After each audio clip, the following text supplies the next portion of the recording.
for the second year in a row. He's not a big back. He's only 5'9", about 190 pounds, but he certainly knows how to run the football. They have big offensive linemen leading him up front, and he's going to be hard to handle for the Lehigh defense.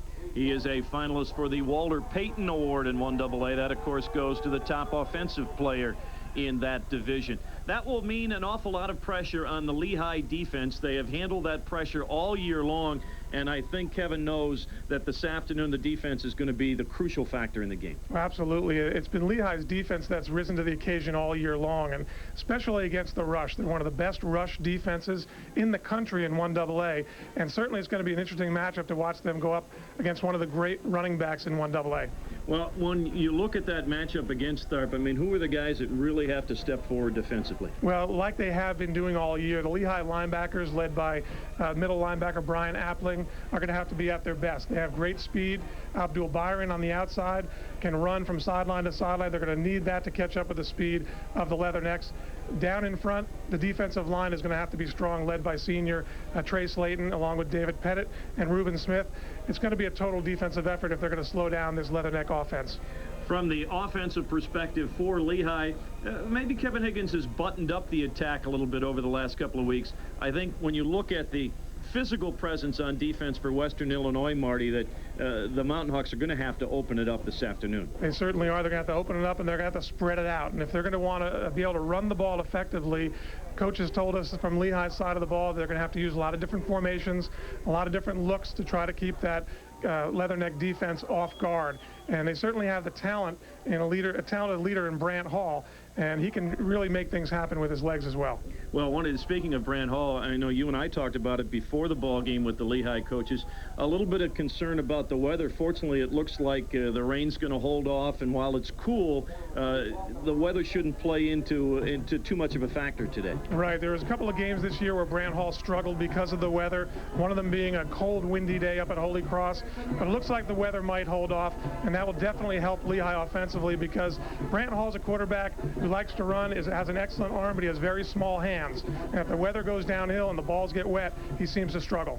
Well, without a doubt, it will be an interesting test for Lehigh here this afternoon as they tangle with the physically imposing Leathernecks of Western Illinois. We're going to step away here in Macomb, Illinois. When we come back, we'll get you set for the opening kickoff as the Lehigh Mountain Hawks and the Western Illinois Fighting Leathernecks battle in postseason play. All that coming right up.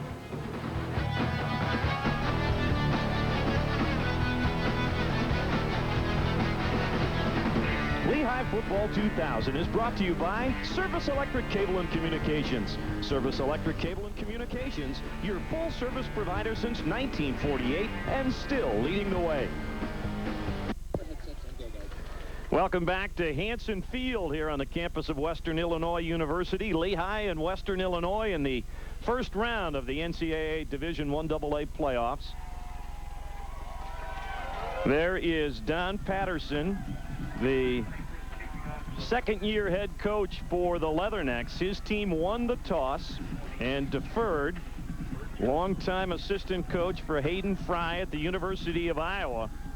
Done a wonderful job in 2 seasons here at Western. And, of course, Kevin Higgins in his 7th year now as the head coach at Lehigh, and the 3rd straight trip to the postseason for the Mountain Hawks as they look to advance next week and perhaps even get an opportunity to play back in the Lehigh Valley area. That's the hope.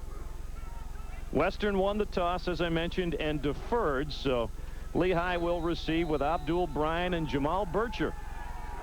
Deep, of course, Byron, the #1 kick returner in 1AA, as Cypress' kick is away, and it'll be Byron near the goal line.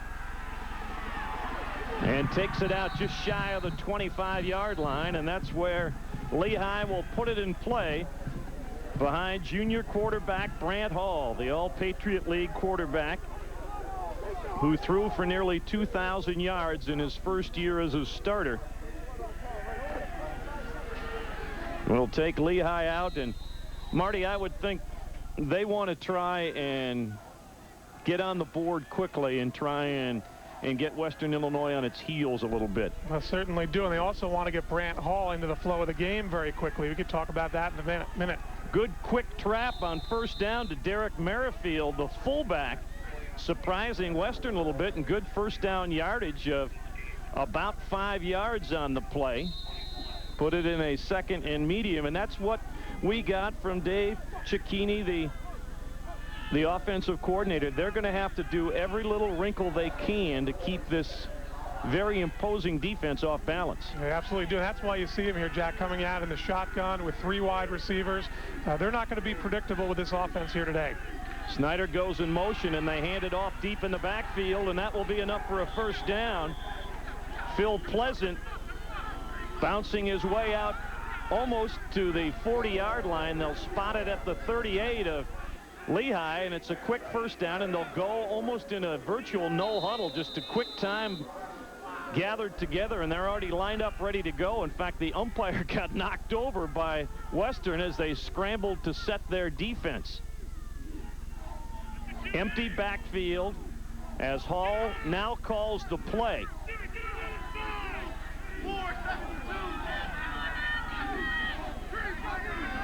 Got it with a second left on the huddle clock. Lots of space for Hall.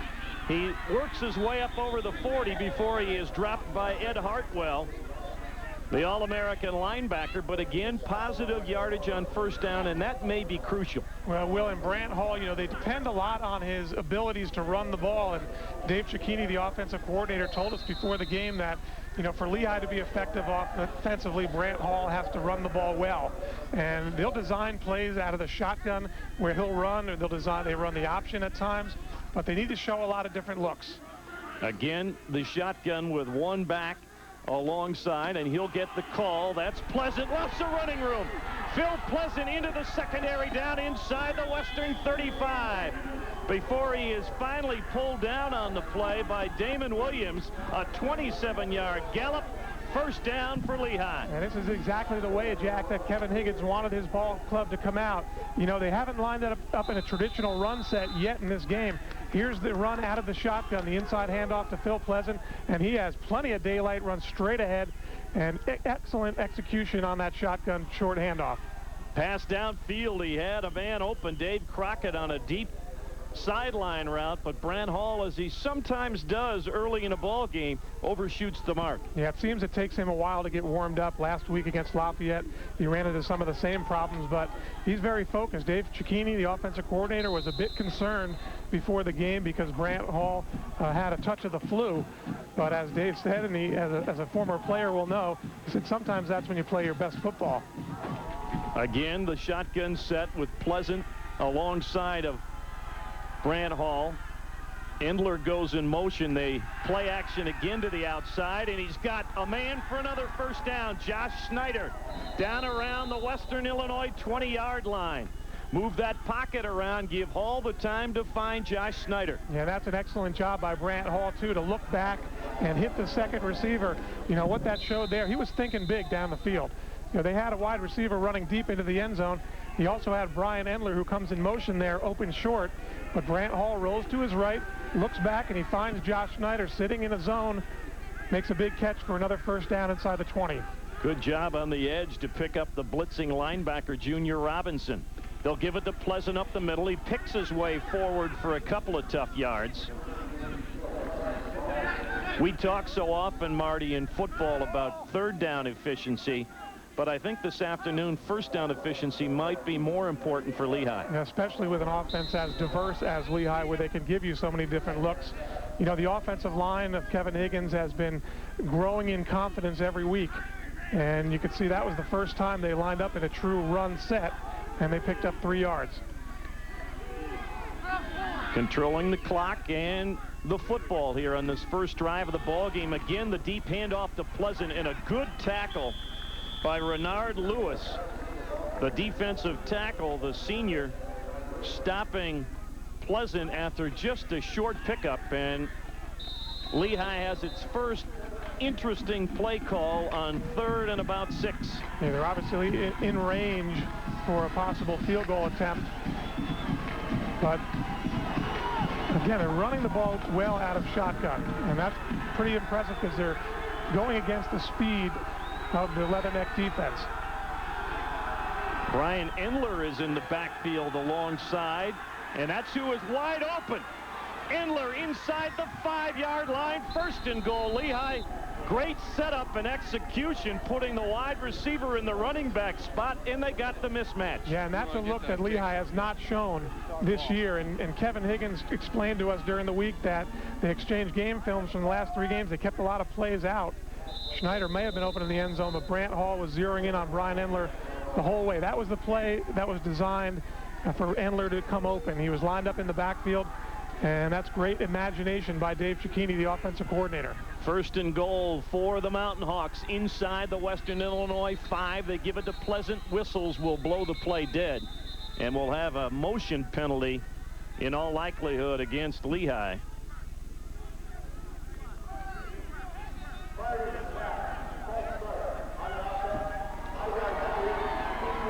Our officials are from the Big Sky Conference. That's Jim Lennon, who is the head of the crew this afternoon. So it moves the ball back to the 9-yard line where it's 1st and goal. And actually, that might be a little bit better for Lehigh, a little more room with which the offense can operate.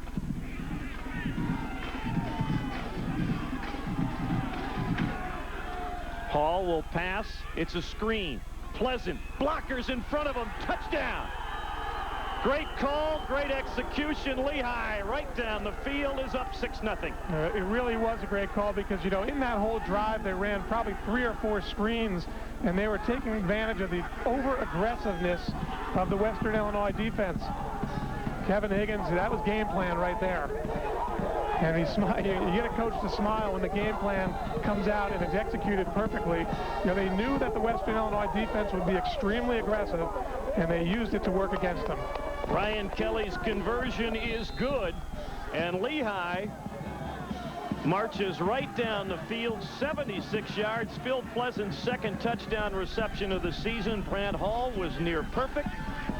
And when you're without question the underdog, Marty, this is exactly what you needed to do on your first possession. Well, they wanted to come out and sting him, and you could see the screen executed perfectly. Western Illinois defense rushes up the field. Phil Pleasant goes in untouched, and setting the tone is so important in a game like this, especially for Lehigh, which comes in as the underdog. And they had a game plan there coming out of the blocks.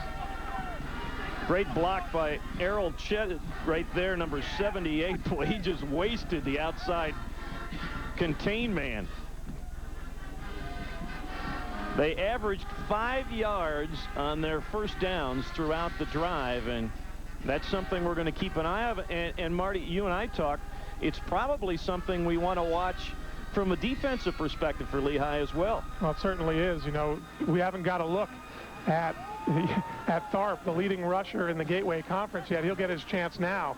But certainly, you know, one up by Lehigh offensively to come out, take the ball on a, you know, they're on the road this week, take the ball. Brant Hall executes. Last couple of weeks, he's lost focus early in the game. He's really excelled in the second half, but you can see he's one focused football player by coming out and marching his team right down the field for a score. 1 incompletion and 1 penalty. The only negatives to a near-perfect drive as the kickoff heads towards the sidelines and goes out of bounds. That's not what Lehigh wanted, although you have to worry about the fine kick return team of Western Illinois. But the Leathernecks will get good field position out at the 35-yard line because of the ball going out of bounds. Yeah, there's one thing when teams you know, from the Patriot League step up and play teams from the Gateway Conference. Remember, these are full scholarship schools. We haven't even touched on the fact that a lot of Western Illinois players are transfers from Division I schools. Like that guy right there, Sam Clemens, the transfer from California who took over as the starter midway through the season for Western Illinois. I formation. Tharp, the tailback, is stuffed right at the line of scrimmage by Bubba Young. Now, this is going to be the most interesting matchup of the day, at least coming into the game. Lehigh's defense is in the top 10 against the rush in the country. They only give up less than 100 yards a game. And you're going up against Tharp, Charles Tharp, who averages 138 yards a game rushing. Something's got to give there. Split backs this time behind Clemens, the junior out of El Dorado Hills, California. And he's looking to throw. Lots of time, and now he's in trouble. Dumps it off to Tharp, and a host of Mountain Hawks drop him after about a 4-yard gain just before Mike Emery dumped the quarterback. Here is the offensive unit for Western, and we mentioned Tharp. Bobby Starks, the best of the wide receiver group. A huge offensive line for the Fighting Leathernecks. They go just shy of about 300 pounds across the front, opening up the opportunities. The best of the bunch is Mike Newman, the giant, at right guard. 3rd and 5. Short drop, little shuffle pass, well diagnosed by the defense. Dropping the receiver as soon as he caught the ball was Abdul Byron, as they ran the little shuffle pass to Tharp for nothing. Well, the one thing you know, Lehigh will be keying on Charles Tharp. He's the whole offense here for Western Illinois. They run the shuffle pass. There's Abdul Byron. He was probably assigned to watch Tharp. If he came out of the backfield, he was going to cover him. He identified the run, came right in, and made the stop. Outstanding 3 and out. Cypress, the punter, who is 2nd in the country, booms it. Snyder's fair catch is handled at the 15-yard line. So Lehigh doing what it wanted on defense, getting a 3 and out, and the 45-yard punt by Cypress puts Lehigh deep in its own territory, but that wasn't a problem on their first possession. No, it wasn't. You see Kevin Higgins in the middle of the huddle there doing, what he does best, get his team motivated, get them focused on the job at hand, and he probably told them right there, let's just pretend we're starting the game again. Start just like you did in your opening drive. And here you see they always come out with no huddle from the sideline, but I think you'll see them keep up that aggressive offense. Jamal Bircher in the ball game at tailback on the first down play, and Jamal gets the call, trying to cut back, finds some room, and kicks it out for positive yards again on first down, picking up about 6 on the play. The junior out of Roseland, New Jersey, who has been battling some knee problems, does a good job on first down. Yeah, and Jamal Bircher certainly has the speed to run with anybody in 1AA. And Dave Cicchini, the offensive coordinator, told us earlier that they want to give him carries early in the game to see how that knee is. He hasn't played in several weeks, and he certainly would be an asset to this offense if he's healthy today. 2nd and 4 situation. And they'll give it to the lone setback, Justin Barrazo, and he'll have another Lehigh first down. So right now, that very confident offensive line doing the job of moving that Western Illinois defense. They're controlling the line of scrimmage. They certainly are, and they're running a lot of screens. They're running a lot of draw type plays, trying to take advantage again of that aggressive front 7 of Western Illinois, and it's worked perfectly so far. Snyder went in motion one way and now cycles back to the right. They're doing that in part just to see what the defense does, and on that time they didn't do anything. 3-man front as Hall operates out of the no back setup and overshoots his intended target, and late on the play we have a flag and perhaps a holding call in the Lehigh backfield. And that's indeed the call, which would back up the Mountain Hawks.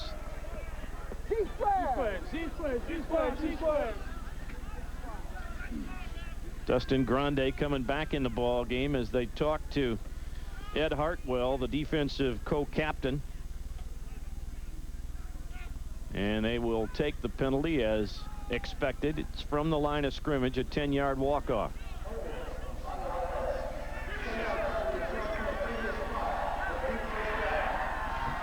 First and 20 now for Lehigh, back on its own 17-yard line. Yep, now the 18. I thought they tacked on an extra yard there. Pleasant back into the ball game alongside Hall in the backfield. Western shows a 5-man front this time, and they give it to Pleasant, and he works forward and gets 5 of the penalty yards back. Tackled by Hartwell. What a story this young man is. Transfer from Wisconsin. Two-time All-American. Nearly 500 tackles in his career here at Western. Yeah, he led the nation this year. You know, the leading tackler on the Lehigh side of the ball is Bubba Young with 88 tackles. Well, Hartwell has 168 tackles, and he's all over the field. Pressure on, and it leaves a man wide open. Dave Crockett, no, make that Brian Endler, who catches the ball out at the 40-yard line, and it's good enough for another Lehigh first down. Well, I'll tell you mentioned a couple of plays ago when Lehigh runs the motion to try to get an indication of what type of defense that Western Illinois is playing. Well, they're playing straight zone, and that time Endler just sat down in the middle of the zone. He needed about 13 yards for a first down, and Brant Hall is really throwing the ball well. Interesting formation there as they spread out. There's just the center and two guards in the middle of the field. They run the shuffle up the middle to Pleasant, and that'll get good yardage, a gain of about 6 on the play. What did Dave call that formation? The Vegas look? They call that Vegas. You know, usually Vegas indicates it's a gamble, but you know, Lehigh does it to change up, and you know, Lehigh fans are used to seeing these types of variations that you haven't seen all year at Lehigh Lafayette, the game we played last week. But Kevin Higgins held these plays back because this is playoff football now, and they need to have that variation. They give it to the fullback, and that will be enough for another Lehigh first down as Derek Merrifield pounds his way forward. So the fullback, who had carried it only 18 times all season, has carried it twice already here in the first quarter. Yeah, they have, and Justin Barrasso had one carrier earlier, so you have the fullbacks carrying the load, and again, it's just game plan. Lehigh doing things that they haven't shown all year on film to give Western Illinois a different look, and it's working. The no huddle has also impacted on the defensive changes that Western wants to make. Hall, another screen, and lots of room for Phil Pleasant. Good blocking downfield. Pleasant to the Western 30. Picks up 16 more, and the chains go forward again. And Lehigh continues to take advantage of an aggressive defense. Again, the screen. Western Illinois was coming with a blitz on the play. A strong safety walked up, and that's just what the doctor ordered for Kevin Higgins. They dump it off to Phil Pleasant. Another penetration here inside, the Western Illinois 40-yard line. The ball's at the 30. Lehigh's marching again. Under 5 minutes to go in the first quarter, and Western's had the ball offensively for 3 plays from scrimmage. Hall this time is down in the backfield. Phil Pleasant took the gamble and let Junior Robinson, the linebacker, step through, and Robinson nailed Hall before he could find Pleasant on the release route. You're absolutely right, Jack. That was a gamble because, fullbacks and tailbacks generally have to make a quick decision whether to block or whether to go downfield. And Pleasant made the decision to go downfield. He didn't pick up Robinson, and Brant Hall had no time to get it off. First sack of the afternoon, a loss of 5. 3 wide receivers to Hall's left. Good block on the edge by Barrasso, and Endler with a great catch. Down near the 20-yard line, close to another Lehigh first down. Brian Endler, the senior out of Sidman, fully extended on that grab. That was an outstanding catch. Brian Endler was first team All-Patriot League this year, and that was an outstanding catch laying out. And Brant Hall, I haven't seen him really throw the ball this well all year. And you can tell he's mentally prepared to play this football game. Lehigh does a good job of rolling Brant Hall away from the blitzing defense, and he throws on the run. A perfect strike, and Endler lays out and catches it. It was enough for the first down as they spotted at the Western 20-yard line. What a block on the edge by Justin Barrasso to get Hall around the corner. Pleasant deep in the backfield. Good hole on the right side, and he pounds out for 7 or 8 more yards. Brian McDonald and Josue Leon opening a huge gap on the right side. And one of the spots on the Western Illinois defense that looked a little bit soft was that front 4, front 5. There's 3 freshmen playing in there, and you're going up against a very seasoned Lehigh offensive line, and they're clearly controlling the line of scrimmage. Inside the 3-minute mark by the time we get this play underway.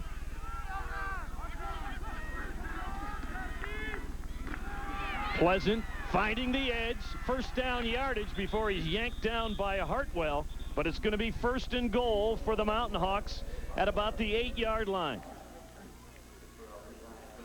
Boy, that Hartwell can move, can he? He sure can. And this time it was Lee Russell, the outside linebacker, number 43. Again, comes up the field without even looking to make the tackle. Lehigh just takes him out of the play, and Phil Pleasant picks up a 1st down.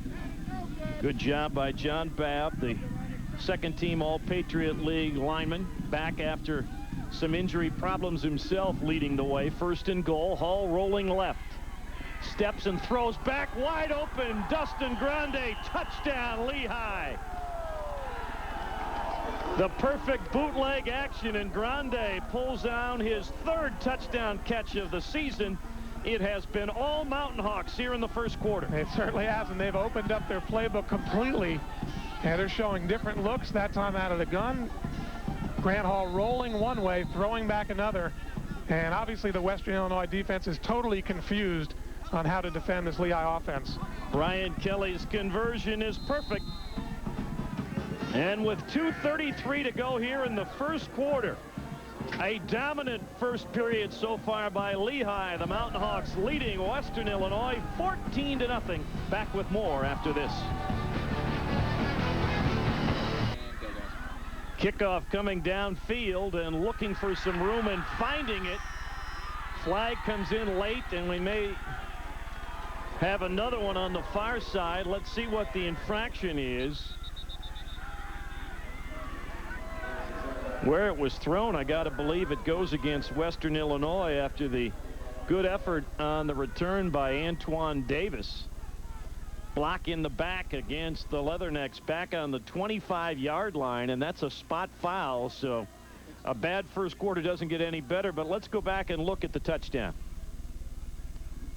As we talked about, Lehigh out of the shotgun, rolling left. All of the action went to the left, except for Dustin Grande, the tight end. He comes back underneath the coverage. Nobody picked him up on the Western Illinois defense. He's wide open. Here's the look again with Grant Hall. Even the offensive line stepping that way, takes the safeties and linebackers over. And here comes Dustin Grande. Nobody home on the backside for a touchdown. So the perfect start for the Lehigh offense, as they have just totally dominated the play. They drive 76 yards and 84 yards. The penalty backs up the Leathernecks inside their 20 at about the 16-yard line, where Clemens will get things underway, and he gives it to his fullback. And Jason Isom, a 6-foot, 250-pounder transfer out of the University of Cincinnati, gets yardage of about 4 or so out to the 20. Yeah, now Western Illinois, you know, this is an offense that is dominated by the run game. You know, Tharp carries the ball 25, 24 times a game, sometimes more. You know, he rushes for 136. They don't particularly throw the ball that well, but, you know, putting them in long yardage situations and down by 14 may pull them somewhat out of their offensive game plan. Clemens on the roll, looking for Jackson on the out and up. Jackson's speed off his fingertips at the Lehigh 40 as he split the coverage downfield of Ken Pitter and Abdul Byron. But the versatile Jackson, who began the year as a quarterback, couldn't bring it down. He couldn't. He had speed, though, and obviously that's what Western Illinois is going to try to do. Stretch Lehigh out on defense, try to create some running room. It was a pump and go on the sideline. They put a move on Ken Pitter, and Clemens just guns it down the field. Even Bubba Young, number 16, is down there helping out. Just too far. Sets up a 3rd and 5. The option. Tharp is going to be shy of the first down. Good play on the far side by Trey Slayton. Well, you know, Tharp has great speed, but anybody who's seen Lehigh this year knows that they have great team speed on defense as well. And that could tend to neutralize the speed of Tharp. Even their big defensive lineman, Trey Slayton, is able to get over to the sideline and cut off that option play. A befuddled Don Patterson right now, as his team is down 14-0 and being totally dominated through the first 14 minutes of this football game. Cypress, the number 2 punter in the country, averaged more than 43 yards a punt. Hit a 45-yarder on his first try.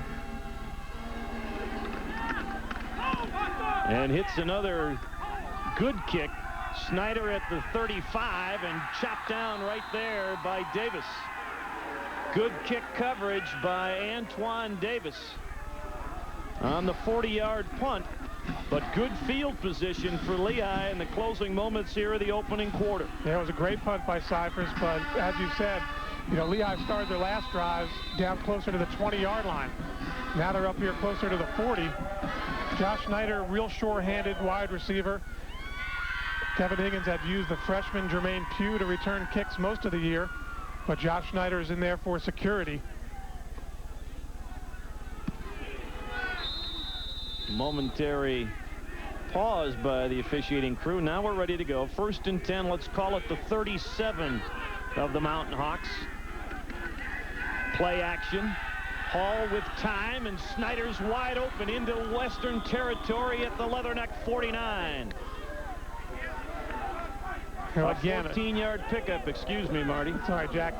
Again, you think of the design of the offense, and, coming into this game, Lehigh knew that Western Illinois had 2 real quality cornerbacks, and what they're trying to do when they roll out is run those guys off down the field. That time, it was Avon Mack, and underneath the coverage, the receivers are open. That Vegas look again, the spread look for Hall, and it's the quarterback draw. Big room. Brant Hall trying to go the distance. Inside the 5 before he's finally wrestled to the ground. 44 yards for the junior out of Owings Mills, Maryland, and Lehigh is in business again. He's one of the best rushers, the second leading positive rusher on this team, and there's the spread. He runs right up the middle. Even Big Ed Hartwell, the leading tackler in the nation, can't get to him, and Brant Hall just makes a beeline for the end zone, covers up the football, gets down inside the 5 as the quarter comes to an end. A great job by Brant Hall heading for the end zone. What a great first period for Lehigh, and they're looking for more after a quarter. The Mountain Hawks 14, Western Illinois nothing.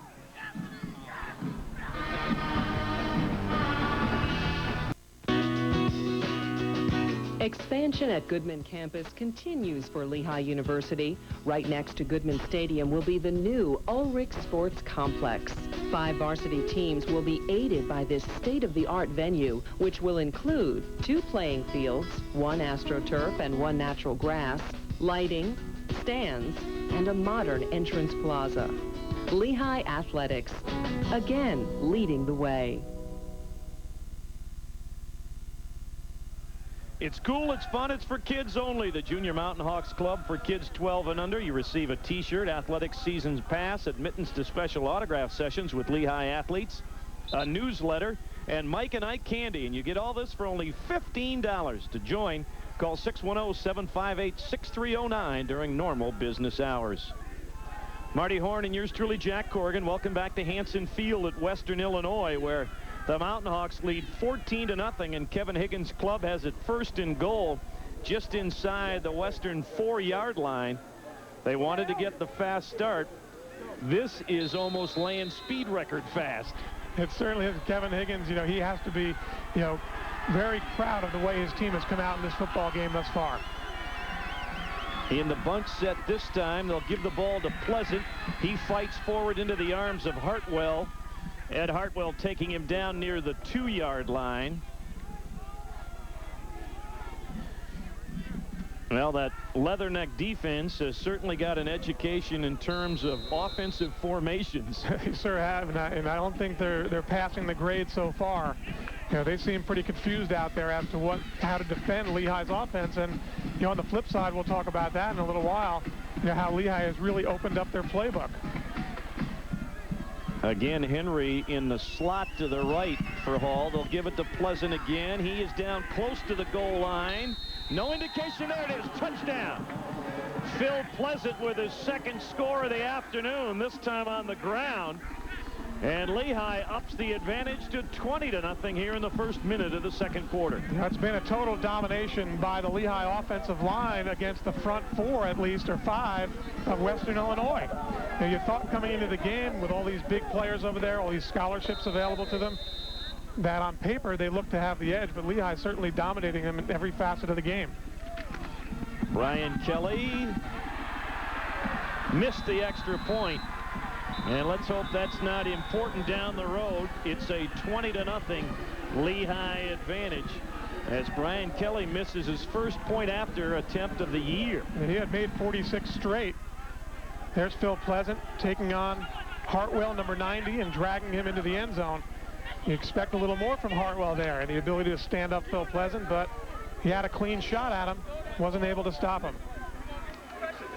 Well, one of the things we'll have to watch now, Marty, will be how Western has to adjust its offense, because not only have they been stuffed on their first two possessions, they're now down 3 scores. They are, and, you know, passing is not what they do best.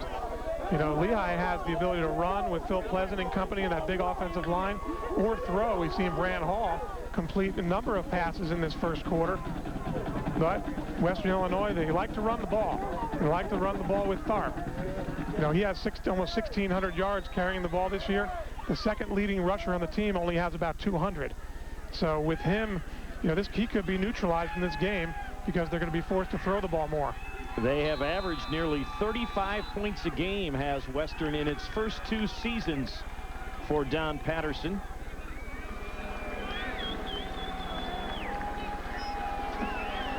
Matthew Douglas will bang the ball down. It is fielded on the 10-yard line.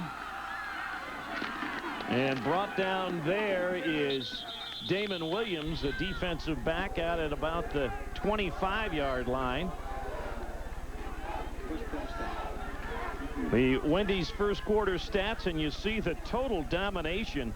No first downs in the first period for Western. Yeah, and you wouldn't have expected that coming into the game, but there it is. You know, the numbers don't lie. Lehigh totally dominated on offense, and more importantly, you know, their defense, you know, didn't give any breathing room to the Leatherneck offense. And when Lehigh starts quickly, they have been very impressive this year. They've gotten that quick start. Clemens, play action. And being run down, but he gets around the corner, and then they're going to get a flag. Abdul Byron hit Clemens when he was clearly out of bounds as he was running away from Mike Emery, and let's hope that's not a spark to ignite this Western Illinois offense. Yeah, you don't want to do that. Emery did a great job of chasing Clemens out of bounds. There's Abdul Byron coming in well late, you know, past the white stripe on the sideline, right in front of the Western Illinois bench. You don't want to do things to hurt your team, but, you know, this Lehigh defense is confident, and instead of them being intimidated in this game, they're starting to be the intimidators. It's the third penalty against the Mountain Hawks. The ones on offense, not a factor. Now let's see if they can overcome their first infraction defensively, as it gives Western Illinois its initial first down of the ball game. And their best field position for Clemens, the junior. It's the fullback Isom for short yardage, as Brian Appling came in quickly to bring down the fullback. Appling, 3-year starter, and of course all Patriot League again. Gives you that Sam Mills look, you know, the fire plug size. No, he's all over the field too. You have fun watching him in a football game. He has such a nose for the football, and, you know, part of the reasons why this Lehigh defense is so good is because of their ability to stop the run.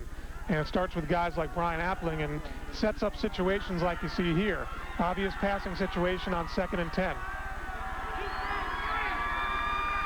3 receivers set, no tight end in the ball game, and they took too much time.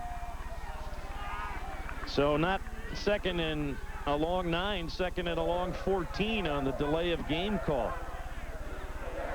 Well, that certainly doesn't help their chances on offense. But again, I go back to that because it's really the way Lehigh builds their defense. You know, they stop the run so well. They force quarterbacks who are not necessarily pure passers into a situation where they have to throw the ball more. And now they have, you know, the advantage to the defense. They can go after them. They can pick and choose where they want to sit back in zone. They have the advantage. 2nd and long, play action. Clemens has time looking downfield, and he's got a man open. That's Jamarl O'Neal deep into Lehigh territory down at the 33-yard line, where O'Neal is run out of bounds after a 26-yard pickup. Make that Walter Mitchell 81 rather than 82. Well, what Lehigh doesn't want to do is get their cornerbacks caught out there on an island, and that time it was Jason Pinckney. You know, last week against Lafayette, Yarborough had a big game, the receiver from Lafayette, only when he was isolated on the outside. Yeah, they're going to try, I'm sure, in the future to funnel those routes to the inside if they can, where they get safety help. Clemens on the roll against pressure, goes to the outside again and finds his target. That's Frisman Jackson, and he'll have another Western first down. Yeah, and Ken Pitter sent him into the kicking net. Jackson, that one was close to being a little out of bounds as well, but Jackson, the backup quarterback, has great speed, and Clemens delivers a strike to him on the sideline, picks up the first down, and no, that was legal. But they should move that kicking. Yeah, I was going to say. Well, they may need a new one because it looks like it's in pieces on the far sideline. 1st and 10, Western's best looking action of the day, but Tharp is stopped in the backfield. Appling is there again with help underneath from Mike Emery, and it's a loss of a couple on the play. You know, those guys have been dreaming of Charles Tharp all week, I'm sure. You know, they wanted to come in and try to shut him down, and so far they have. Brian Appling just smelling him out that time. Well, 6 of the 11 starters on the Lehigh defense, either first or second team, all Patriot League.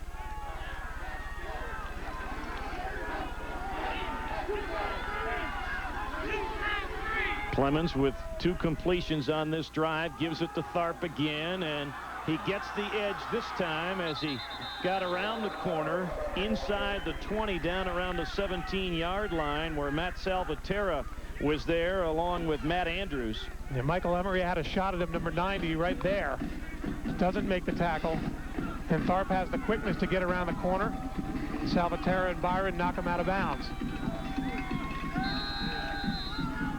3rd down situation for Western at the 17-yard line. They have to get just outside the 12, so let's call it 3rd and 5. Clemens, the 3-step drop, now breaks contain. Lots of room. Clemens fumbles the football, but it is recovered by Western. Rick Steibert, the left tackle, fell on the ball before it went out of bounds, but that will take away the first down that Clemens had. Yeah, that could be a costly fumble because Clemens did a nice job of getting away from pressure, and he had enough yards to pick up the first down. Let's see who knocks it out. Right there, Ken Pitter knocks the ball out. Western Illinois recovers it, but a couple of yards short of the first down. And now Western's going to take a timeout to discuss what they need to do. It's going to be 4th and about 2, and we're going to take a break. Western trying to climb back in it. Lehigh leading it 20-0. We'll be right back. A watchful eye, concern, offering the perfect solution, synchronizing the entire team. Your Dick Milham sales professional, watching out for your interests, offering the perfect solution, concern for your satisfaction, synchronizing the entire team. Join the winning team at Dick Milham Chrysler Plymouth. Go Lehigh! Dick Milham Chrysler Plymouth, proud sponsor of Lehigh football. Western will go for it on 4th and short, the quick out route, and what a hit administered on the play by Matt Andrews, or make that Brian, and it was Matt Andrews, but I think it was enough for the first down. They got it by a couple of yards. Clemens does a good job of firing the ball to his tight end, Nicholas. Has enough, takes a big hit, and holds on. Nicholas, the Ohio State transfer, gets it to the 10. It'll be 1st and goal for Western there.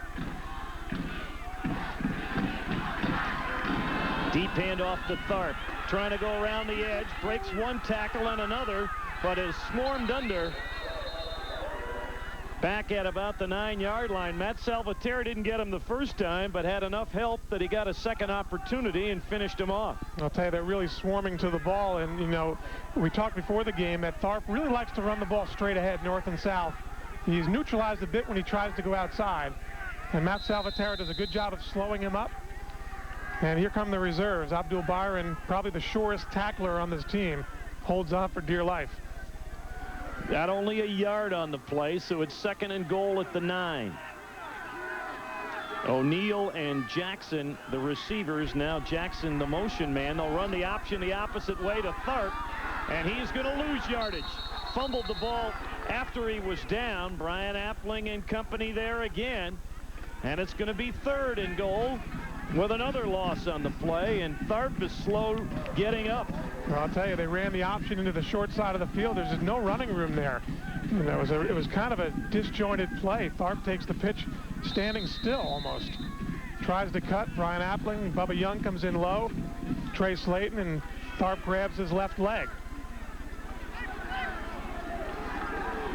And Western's going to have to take another timeout. Second time out of the first half charged to the Leathernecks, I think, because they were trying to give Tharp an opportunity to shake off that twisted ankle and stay in the ball game. If you want the latest news and information on every Lehigh sports team, log on to the Lehigh Athletics website at www.lehigh.edu. The site contains game stories, stats, features, plus the live radio broadcasts of every football, men's and women's basketball, and wrestling events. The Lehigh Athletics website. Log on today. Jack Corrigan and Marty Horn here at Hanson Field as we look at some of the other scores. The winner of that game, Delaware and Portland State, will play the winner of this game. And boy, would the folks in the Lehigh Valley area like to have a Blue Hen Mountain Hawk matchup next week. Well, I think they prefer to have a seed of Portland State coming into Goodman Stadium. Yeah, that would be even better. It's not so bad to go down there to Blue Hen territory to take on Delaware and Tubby Raymond. See the other action unfolding. Second quarter action, or halftime for all these East Coast games. 3rd and goal, the ball back almost to the 13-yard line. Clemens going to the corner, man wide open, touchdown. J.R. Nicholas, the tight end, who is really built more like a wide receiver, slipped behind the secondary and was all alone for the Leatherneck score. He did a good job of protection for Clemens, the quarterback, and giving him time to let that play develop. Nicholas is a transfer, as you mentioned, I believe, from Cincinnati. Makes the touchdown catch in the corner to get Western Illinois somewhat back in this game. They desperately needed that score. Dave Cypress will be on to add the conversion try.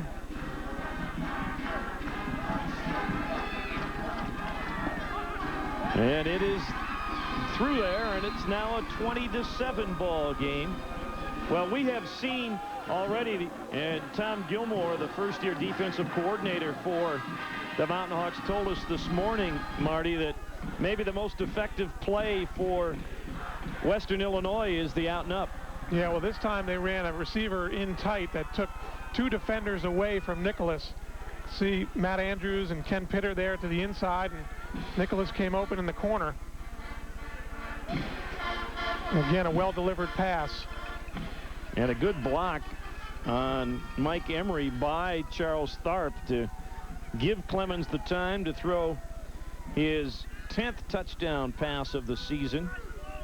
Nicholas, who was on a number of preseason All-American lists, has not had a big year offensively, but he comes through with his 3rd touchdown catch of the year, and Western feels like they're back in the game. Now let's see how Lehigh responds after the first Leatherneck score of the afternoon. Well, their first 2 drives of the game, Lehigh, were outstanding. You know, game plan type of drives where they mixed in a lot of plays that they hadn't run this season, showed a lot of different looks, and they need to get back to that now to answer. Cypress Sends a high short kick, very short kick, and it is fielded by Western. And they will have the ball at the 25-yard line of Lehigh.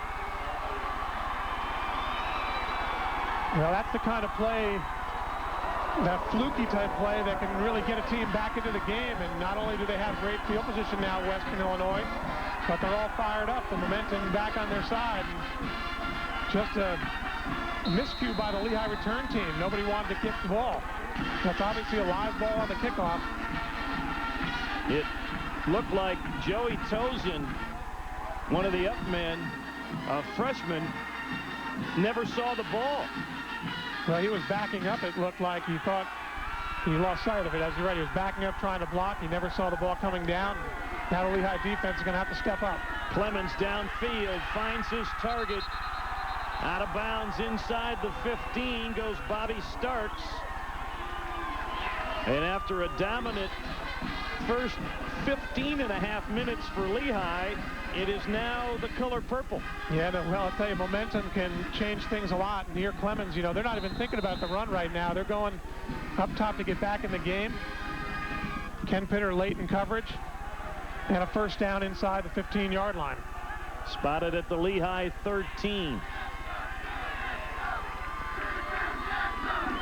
Counter play to Tharp for some tough yardage down to about the 10. Wrapped up by Brendan Moore and Matt Andrews. Lehigh has an injured player as well down there. Reuben Smith limping off the field. Steve Leary, a sophomore out of Dunkirk, Maryland, will come in to replace Reuben Smith.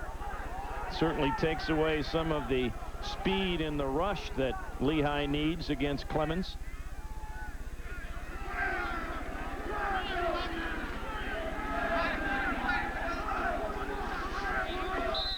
Western Illinois with an opportunity here to change the momentum of this football game. They'll send twin receivers to Clemens left, O'Neill and Starks. Play action to Tharp. Looking for Starks in the end zone and overshot him. Abdul Byron on the coverage for Lehigh. It'll be a third down. Well, Clemens was trying to cross his receivers down there and trying to make Starks come free. Abdul Byron was there.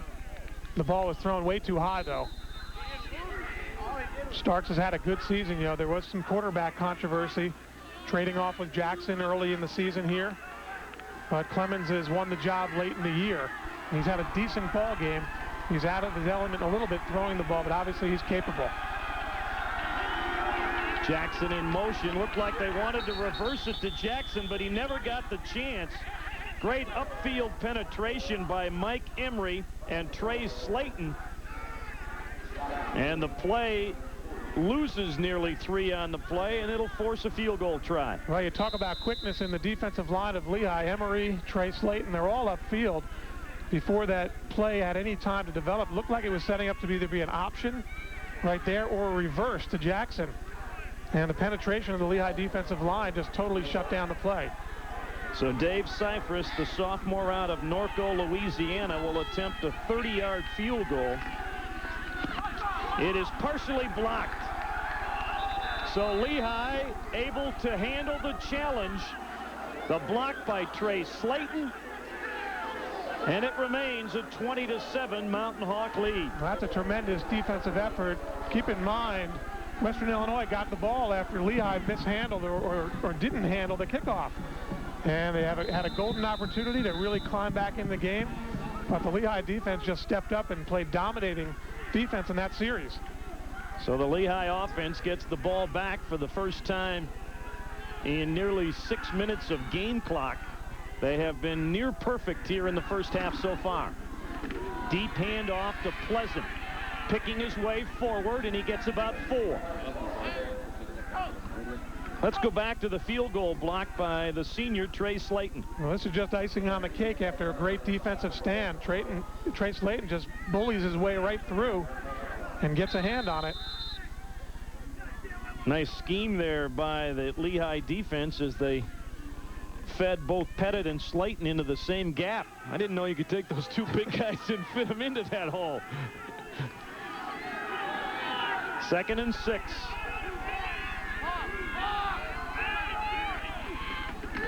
Hall, little slip screen, and he's got his target. He's got a first down and more.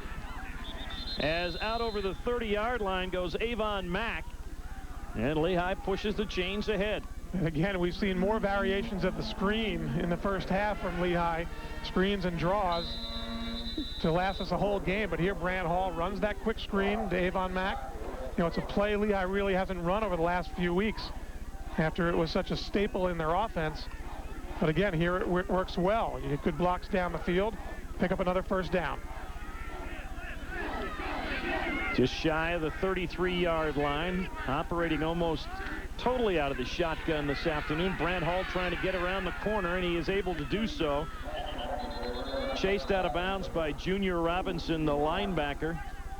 And we've got a Western Illinois player down and out near the 46, 47-yard line. One of the down linemen. Yeah, he's not able to move his upper neck area. Oh, actually, that's J.R. Jenkins. I thought it was 45 Michael Bryan, but it's J.R. Jenkins, the sophomore nickelback. Yeah, when he first was laying there, that was a scary sight, but up quickly, at least into the seated position. They'll ask him if he knows that it's a new year.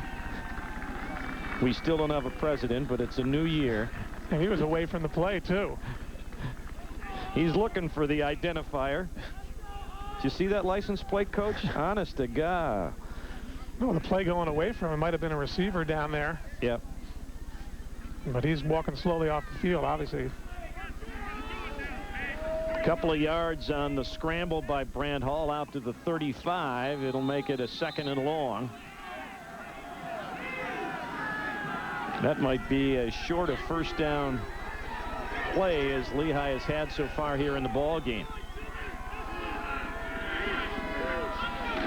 Hall rolls right on the little quarterback draw. First down and more out over the 45-yard line. Brant Hall, the versatile quarterback, maybe not the throwing arm of Phil Stambaugh, but a little more to the package for Brant in terms of other areas. Oh, he's got a lot of power. He's 6'1", 195 pounds. This is a straight design quarterback draw where he rolls to his right, then takes off. Gets a good block from his center, number 54, Santa Croce.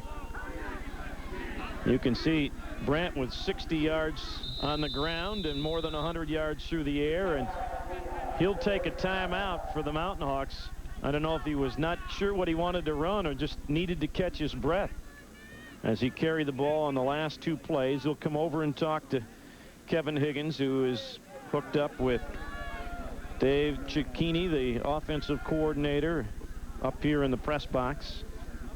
Yeah, it may have been a combination of both. You know, Lehigh has such a complex offense, and you know, the great thing for Kevin Higgins and his staff is they have players that have the aptitude to handle it. You know, they're very smart individuals. You don't go to Lehigh without having, you know, academic capabilities. It's one of the top schools in the country for graduation rate. I believe it's ranked 7th. So they can throw a lot of different things at their players and feel confident that the players mentally can handle that. You caught a glimpse of the ice pack on the right ankle of Reuben Smith. Certainly Lehigh fans hope that's just precautionary, but that's not a real good sign. You have to wonder about his availability the rest of the day. I'd say he's one of the leaders in the Patriot League. He was first team All-Patriot League, led the team this year in sacks. He's come back from a major knee injury a couple of years ago, and he's just really given his heart and soul to the Lehigh program. 1st and 10, Mountain Hawks at their own 46 with just under 7 minutes to play here in the first half. The blitz is on. It's picked up, and the pass is complete out on the edge to Josh Snyder. He'll get about 7 on the play. Very good quickness on the edges defensively for Western Illinois, but to this point in the chess battle, Marty, the Mountain Hawks have had all the answers. Well, they have, and I think what they've done by design is tried to take those corners out of the game. Again, that time Avon Mack ran deep down the field, took the corner away, and Josh Schneider came in behind him underneath and made a catch for about 6 or 7 yards. Counter to the fullback. First down as Barrasso gets it inside the Western Illinois 40. 4 carries by the Lehigh fullbacks this afternoon.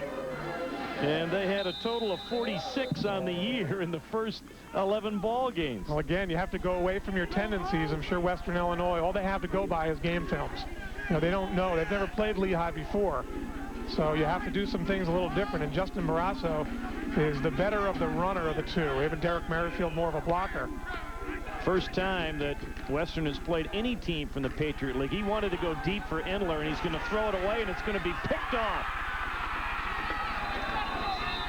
At the 4-yard line is where they'll spot down Ryle Irish. They wanted to pump and go to Brian Endler, and he couldn't get off the coverage. Hall tried to outthrow the coverage and couldn't do so. Yeah, you know, Jack, I'm not so sure that Brant Hall wasn't trying to throw this ball away. I think he was. They went pump and go, and Brant just figured he'd throw it down the field. And he probably can't believe that that ball was intercepted. Renard Lewis got just close enough to keep him from really finishing his delivery, it looked like, and Ryle Irish gets his 3rd interception of the year. A big defensive stop for Western. They'll actually spot the ball at the 3-yard line. First time that the Lehigh offense has been thwarted today. Clemens will throw on first down. The quick out to Starks out to the 11-yard line. Couple of yards shy of the first down, knocked out of bounds by Matt Salvatierra. And this is how Western Illinois is going to have to try to climb back in the game with a short passing game. That time, Matt Salvatierra, who was the MVP last week in the Lehigh-Lafayette game with 2 interceptions, was there in tight coverage, but a well-thrown ball by Clemens. See some of the light rain that is starting to fall, visible on the helmets of the players on the field. Play action. Clemens out of the pocket, finds his fullback, and Isom will have a first down out near the 25. Jason Isom with his 8th reception of the season. Well, that's a good job by the quarterback, too, Clemens. There really was no pressure put on him. A good play-action fake. He rolls to his right, finds his fullback. You know, Clemens came from California, I believe, and he played against UCLA, played against some big Pac-10 games. So I'm certainly, you know, I'm sure he has a lot of ability to throw the ball. They just haven't had to use him in that capacity this year that much. He rolls to throw again, looking downfield, and down he goes. Safety blitzed by Matt Andrews, and then got help as well from Richard Retigliano, playing in the ball game with the injury to Reuben Smith. And that's just a great defensive call. From the left side of your screen, Matt Andrews will come from the back side where Clemens can't see him. Good pressure put on.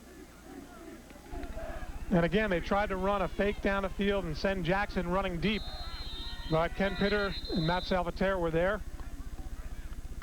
And a timeout called on the field by Western. That's their final timeout with 4:46 to play here in the first half. Lehigh still has 2 timeouts remaining. Ball back on the 17-yard line. They are facing a 2nd and 17. Take a step back and look at the Patriot League final standings. You see Lehigh going undefeated in conference play, as the conference had a pretty good year in terms of plus 500 clubs, as they had 5 teams finishing 500 or better. Well, you know, and a lot of people, especially in the Lehigh Valley, were critical of the NCAA tournament for not putting that much weight on the Patriot League. But you look, you have 4 teams there with winning records. You have Lehigh at 11-0, and you have a game here with 4 minutes 46 seconds to go in the first half with that Patriot League champion up 20-7 over the Gateway champion. So, you know, as this game plays out, there's going to be some interesting, you know, eyes around the country focusing on the Patriot League on how well they're performing here today, at least early. Second and long for Western at their own 17. Got Jackson going up the sidelines. Instead dumps it off to his fullback again. Bubba Young with a good open field tackle.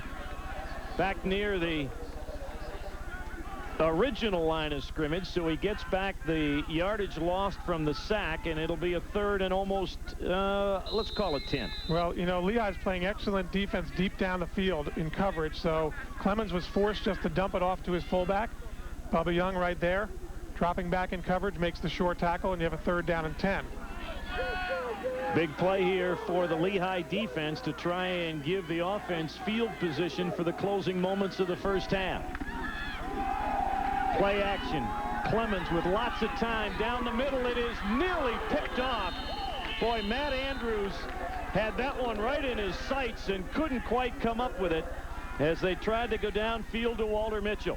A great job by Matt Andrews. He had an interception last week. He's the senior captain of this team, just playing center field, reading the quarterback's eyes, and not a lot of imagination in these pass routes. They're straight runs down the field.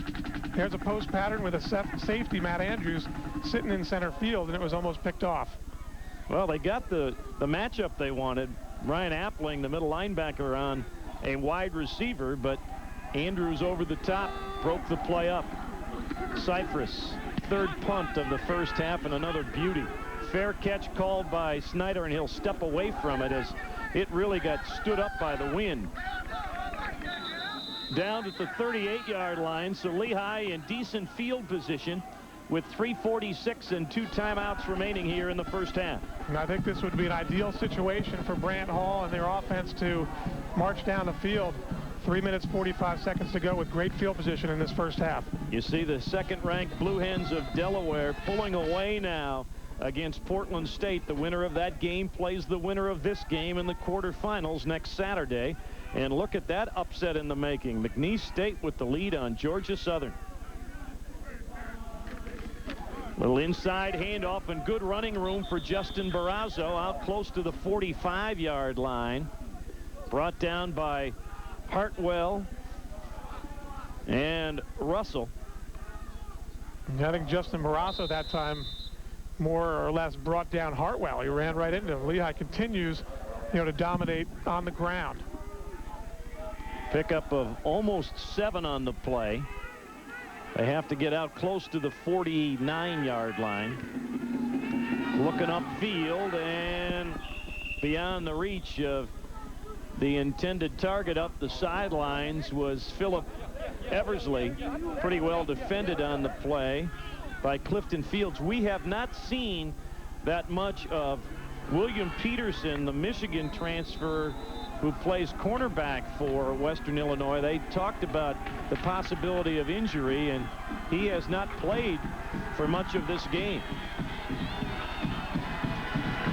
3rd and 3.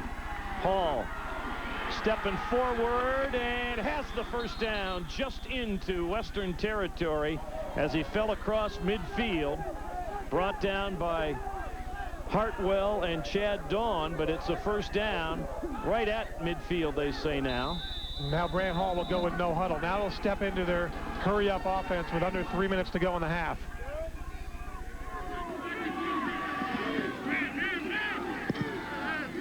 Snyder in motion, being shadowed by J.R. Jenkins. Jenkins, a young man who was hurt on the previous possession. Good to see him back in the ball game.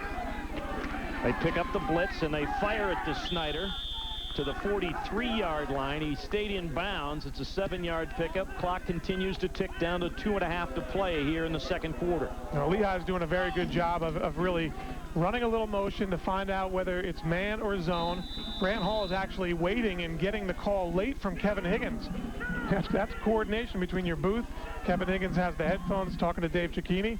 See Brant Hall here looking over to the sideline, waiting for the play.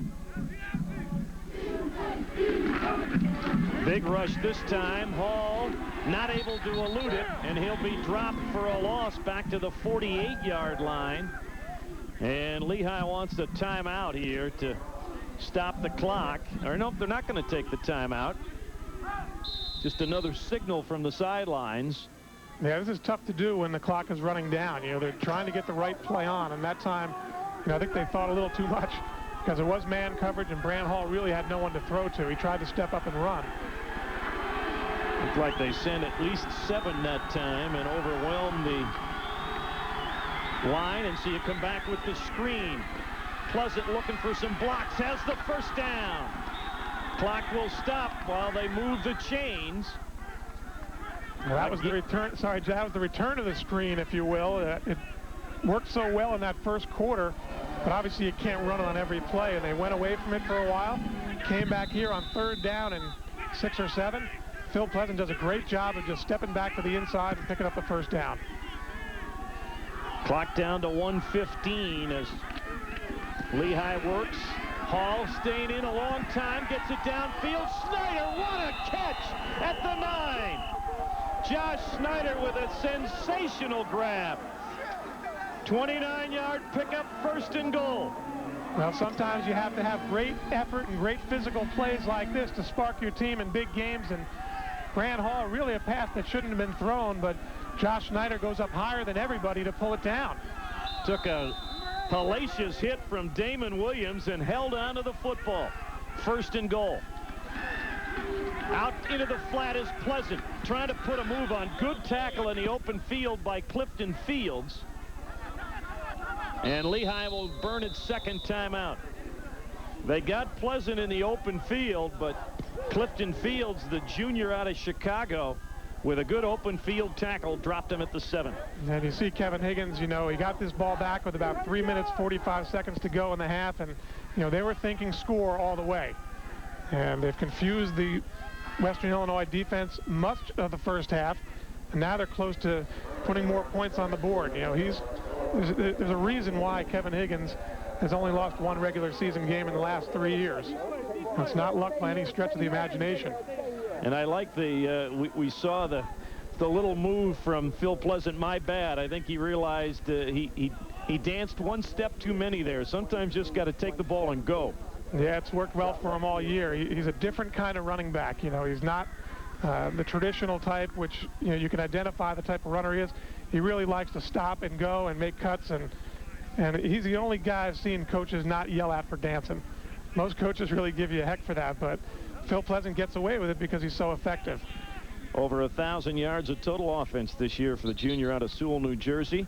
Right now, Lehigh and Delaware are tied for the Lambert Cup poll, although Lehigh has 1 more point. I'm not really sure how they figure that out, but they do it on the basis and then more first-place votes for the Mountain Hawks as well. But yeah, you know, in politics, I can understand fuzzy math, but I mean, even I can do the subtraction there, and Lehigh obviously has 1 more point. 2nd and goal out of the shotgun. Here come the Leathernecks. Hall rolls to buy some time, but will go down back on the 15. They ran the safety blitz. Ryle Irish, who had the interception earlier, gets the sack back on the 15. And Brant Hall probably should just thrown that one out of the end zone. You know, he tried a couple of series ago and got intercepted. He's waiting for one of his receivers to break open and didn't see the pressure coming to the last second and pulled it down, took the sack. With the timeout, there is still time to set up for a field goal. Hall eludes the rush. Hall inside the 10, inside the 5 to the 2-yard line. Lehigh will call time with 12 seconds to play in the first half. And that's the intangible that you can't measure in a quarterback, and Brant Hall certainly, he looked like he was going to be sacked down around the 25-yard line, but he breaks free and runs all the way down and almost gets a touchdown. This is what drives defenses crazy and what makes Brant Hall so effective as a quarterback. It looks like he's caught in the pocket, but he has that ability to run and also take a hit. It's inside the 5-yard line. It was Ryle Irish again who saved the touchdown for Western. You know, Brant Hall was smart enough, too, to come up and call a timeout. Let's see, what is it, 4th down there, though? And Kevin Higgins, I'm sure, heard the pleading of Brant Hall and company to go for it, but he will go for the field goal try, and again, try and kick that advantage out. A field goal would force Western to score 2 touchdowns and a pair of 2-point conversions to get a tie. Well, this will help offset that missed extra point if they can convert the field goal. Brian Kelly, 9 field goals and 16 tries this year, and make it 10 out of 17 as he boots it through in the closing seconds with 8 ticks on the clock remaining here in the first half. Lehigh ups its advantage to 23-7. And that's a big field goal by Kelly. You know, Lehigh would not have wanted to drive down there and come away with no points because, you know, in the locker room at halftime, all Western Illinois has to look up and say, gee, as bad as we were beaten in that first half, we're only down by 2 scores. Now they got to do a little more work. Brian Kelly smiles a little bit, probably said to him, hey, how can you make that and miss the extra point? But, well, coming up at halftime, we'll show you on the Service Electric halftime show. We'll head back to the Lehigh Valley where Troy Hine is standing by in the WFMZ studios. He'll have a story on Brant Hall and catch you up to date on other action as well. He certainly has a lot of positive highlights to show from the first half.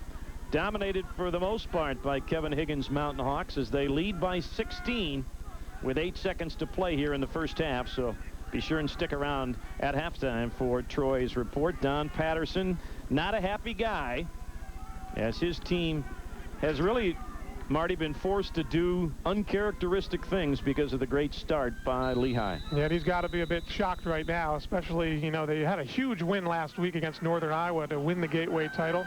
Won that game on a 56-yard field goal, and they seem to be a little down coming off of that big win. Squib kick is bounced around off the hands of Davis. It's picked up and dropped out near the 28-yard line is Walter Mitchell with 1 second remaining on the first half 30 minutes. So you know, if you're Lehigh, you make absolutely sure nobody can get behind you, as you would think Clemens will just air it out as far as he can throw it. He's going to have to do it against a pretty good breeze blowing here this afternoon. He'll get all the speed receivers out there, unless, knowing that they have the ball to start the second half, they'll just take a knee and go to the locker room down 16. Now Clemens will put it up.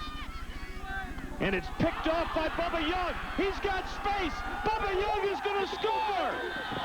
Oh, what a huge play by Bubba Young.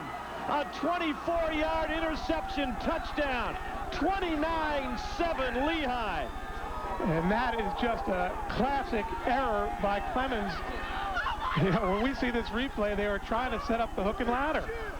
Hook and lateral, hook and ladder, whatever you want to call it. And Bubba Young just, you know, went to his drop zone, stepped in front. And that's a huge mistake by Clemens and a huge individual effort by Bubba Young. Last play of the first half, the biggest shock of the afternoon. Bubba Young with the touchdown. Brian Kelly to add the conversion. Lehigh 30-7 here at halftime. Ed Hartwell might be the Buck Buchanan finalist, but that Buck Buchanan nominee, senior Bubba Young, with perhaps the biggest play of his Lehigh career. Halftime here in Western, but before we go to break, one more look at the huge touchdown by Bubba Young. Nothing special. Bubba just dropping back into his hook zone, steps in front of the receiver. See the 2 guys there. They were trying to set up a lateral, and Bubba Young has great speed, stepped in front, and he had to get in the end zone because obviously there was no time on the clock. Steps in front, and it's a foot race to the pylon. Nobody's going to catch him, and that certainly could be the play of the game for Lehigh.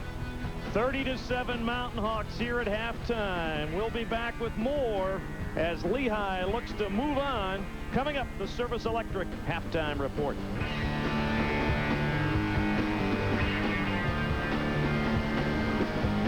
Lehigh Football 2000 is brought to you by Service Electric Cable and Communications. Service Electric Cable and Communications, your full service provider since 1948 and still leading the way.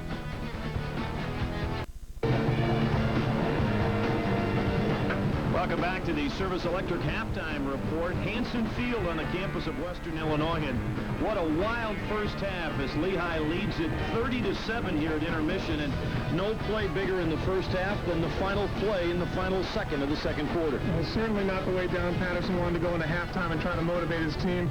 He had Bubba Young stepping in front of an obvious lateral situation, running for the touchdown.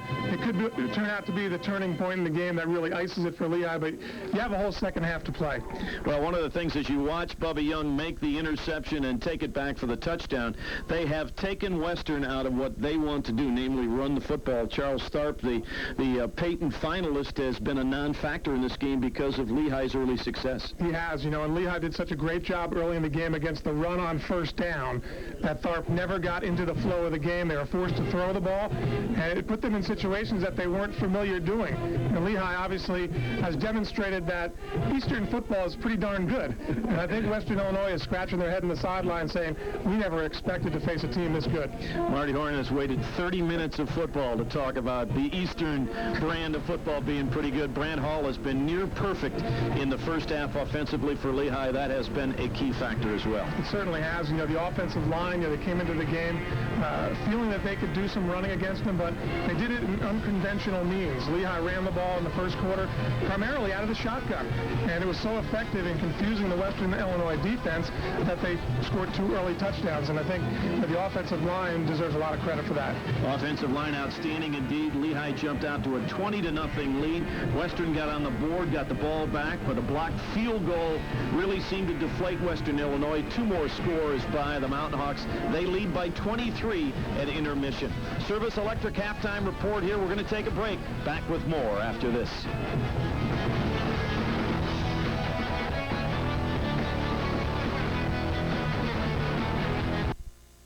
Welcome back to the Service Electric halftime report. I'm Troy Hine, everybody, and we're in the 69 News studios to talk about this game. Right now, Lehigh at the half leading by a 30-7 score, and I'm joined by former Lehigh wide receiver Cody Fedorcha. And Cody, talk about your impressions of the first half. It looked like Lehigh jumped on top early, and it's smooth sailing since that. Lehigh's really keeping them off balance with their different formations, a lot of screens, and right now, Western Illinois looks really confused with the type of offense that Lehigh's playing. I guess they're not used to seeing that in the Gateway Conference, and Lehigh's doing a really good job just getting after them, and they got a ton of momentum coming out in the second half. Well, let's take a look at some of the plays from that first half, some of the plays that you thought were key, and some of the plays that have helped Lehigh move out to this 30-7 halftime lead. And you can tell he's mentally prepared to play this football with Brant Hall. Even the Again, offensive obviously, line right here with Brant Hall finding Dustin Grande for the second touchdown of the game. Very well-designed play. Yes, and that play right there was made with patience. Dustin Grande did a nice job of just selling the block wide open. And Brant Hall's had a huge half. Here's a big run by Hall to set up another touchdown. Well, that's one of the formations that Lehigh's put in for this week. They call it a Vegas set. They really spread out the Western Illinois defense, and Brant Hall uses his speed. Great blocking by the offensive line. Now, Lehigh had a lot of momentum, a 20-0 lead. Western Illinois got a score, and then they changed the momentum right here, a big play. Well, these games are played by 2 teams who know nothing about each other, and Western Illinois started to get a little bit of momentum. They started to find their identity in this game, and right here you'll see Lehigh just take it away with a nice field goal block. Yeah, they tried to get back in the game and make it a 10-point game, but the blocked field goal, and then Lehigh turned things around 30-7 at the half, and it's really been a huge first half, and it's got to feel good for the Lehigh Mountain Hawks to get out the way they have. Oh, definitely. Anytime you can go into a halftime leading a game 30-7, you have all the pressures on the other team. They're going to have to throw the ball. You take away their great running game, and Lehigh, the ball is basically in Lehigh's court. They're doing what they can with the ball, and really Western Illinois needs to mount a charge early in the second half if they want to get back in this football game. I think you're absolutely right. Well, one of the keys in this first half has been the play of Brant Hall, and he's been one of the keys throughout this season for the Mountain Hawks. He has earned the respect of his players and his teammates and his coaches. More on that now as you hear from some of those that play with the quarterback.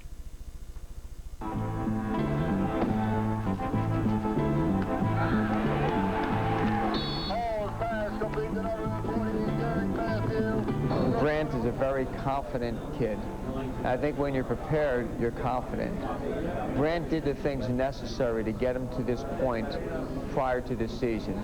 First of all, his freshman and sophomore year, he studied hard and learned the system while he was a backup to Phil Stambaugh. He took advantage this summer by staying on campus, helped organize the past skeleton drills, the workouts, through with the wide receivers, watched film in the summer, so he was prepared going into the season. A lot of us stayed up this summer. Me and Brant, two of the guys that stayed up. We worked out all summer. We had a pass skeleton, just a 7-on-7 scrimmage all summer. So he did that to get after from the passing game. And then just in camp, he stepped up. He stepped up as a leader. His quarterback's got to lead the team, and he stepped up his play.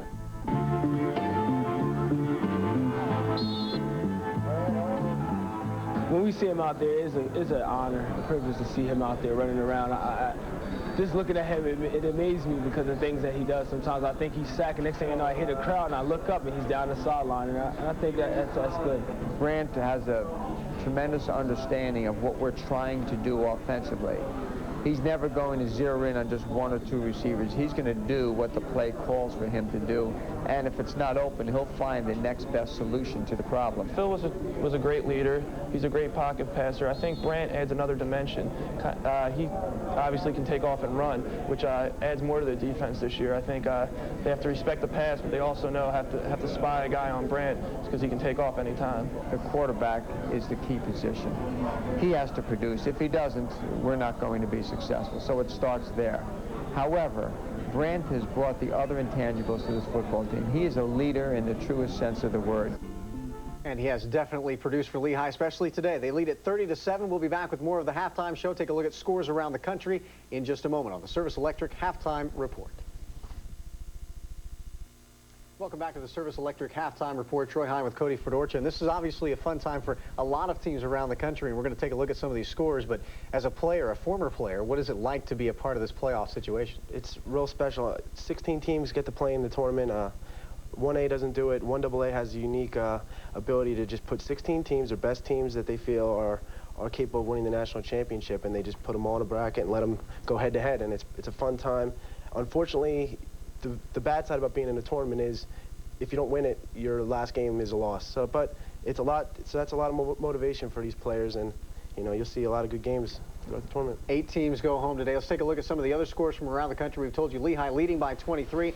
Here are the rest of Delaware in the fourth quarter, pounding Portland State. No surprise there. No surprise. Delaware would love to get another shot at Lehigh.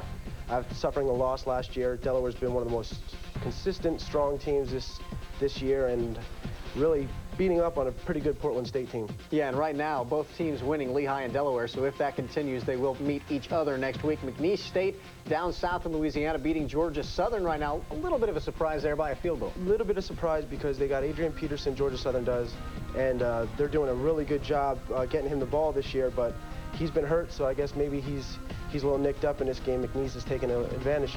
And like Hofstra, saw them play last year. They played very well. Not quite the same this year, down 7-3. And Youngstown and Richmond just underway. That's a game we want to watch, too. Youngstown State and Richmond are Richmond, Lehigh people are familiar with, and Youngstown State team has been one of the best teams in 1AA throughout the 1990s and carrying on into the new decade. And here's the Western Kentucky Florida A&M score, 27-0 in that one. Western Kentucky on top, and it looks like they will probably be advancing as well. Western Kentucky's a good team. I really don't know much about them, and I think most people around this area would say that, but Florida A&M has been to the playoffs before, but Western Kentucky taking it to them. Is there one key for Lehigh in the second half of this football game this afternoon? Just not to let up. Play the same brand of football that they've done in the first half, and they'll be all right. All right, that's going to do it for the studio portion of the Service Electric Halftime Report. Coming up next, we'll send it back to Jack and Marty out in Macomb, Illinois. Back here on the Service Electric Halftime Report, where the Mountain Hawks of Lehigh have dominated Western Illinois 30-7 in the first 30 minutes. And one of the concerns about getting off to a good start for Lehigh was because of the potential weather problems, and the bad weather has arrived. And Marty Horn talking with Pete Lembo, the assistant head coach, before the ball game. He thought this field would not hold up well in the rain. Yeah, he also wanted to make sure that, if they were going to throw the ball effectively, they did so early in this game in case the weather went downhill. And Grant Hall, had an excellent first half throwing the ball. They're clearly going to have to not go totally conservative in the second half, but throw the ball a little bit, but run the ball maybe a little bit more. And this weather could help Lehigh in the second half. Well, talk about an effective first half that Brant Hall had. Look at the halftime stats, the Wendy's halftime stats. 335 yards of total offense in the first half for the Mountain Hawks as Brant Hall threw 60 yards of rushing into the total in addition to the 172 yards he had passing. Well, the rushing yards, 163 compared to 13, are what really amazed me, especially since they were going up against Charles Tharp, the best runner in the Gateway Conference, averaging 138 yards a game. He was held to just 9 yards in that first half, and 7 of his yards came on 1 carry. Well, the other factor to consider here as you look at the time of possession clearly in Lehigh's favor. You have to go back 12 years ago, but in 1988, under similar weather conditions, we've been told, Western Illinois trailed Western Kentucky 32-3 at halftime and lost 35-32. So they certainly still have the weapons, does Western, to come back into this football game. Well, they absolutely do, but you know, it is Thanksgiving weekend here. They're fans. There's not a lot of people at the ballpark to cheer them on. It's going to have to be the talent on the field that converts big plays to get them back. And on the Lehigh side, you know, they clearly are going to have to hold on to the ball. If we're going to see them run the ball a little more in the second half, you know, the ball's going to be slippery, and they're going to have to hold on to it so they don't turn it over and give Western Illinois some easy scores. Lots of great highlights from the first half. We're going to take a break, and when we come back, we'll show you all the glorious 30 minutes of Lehigh football in the first half as the Service Electric halftime report continues.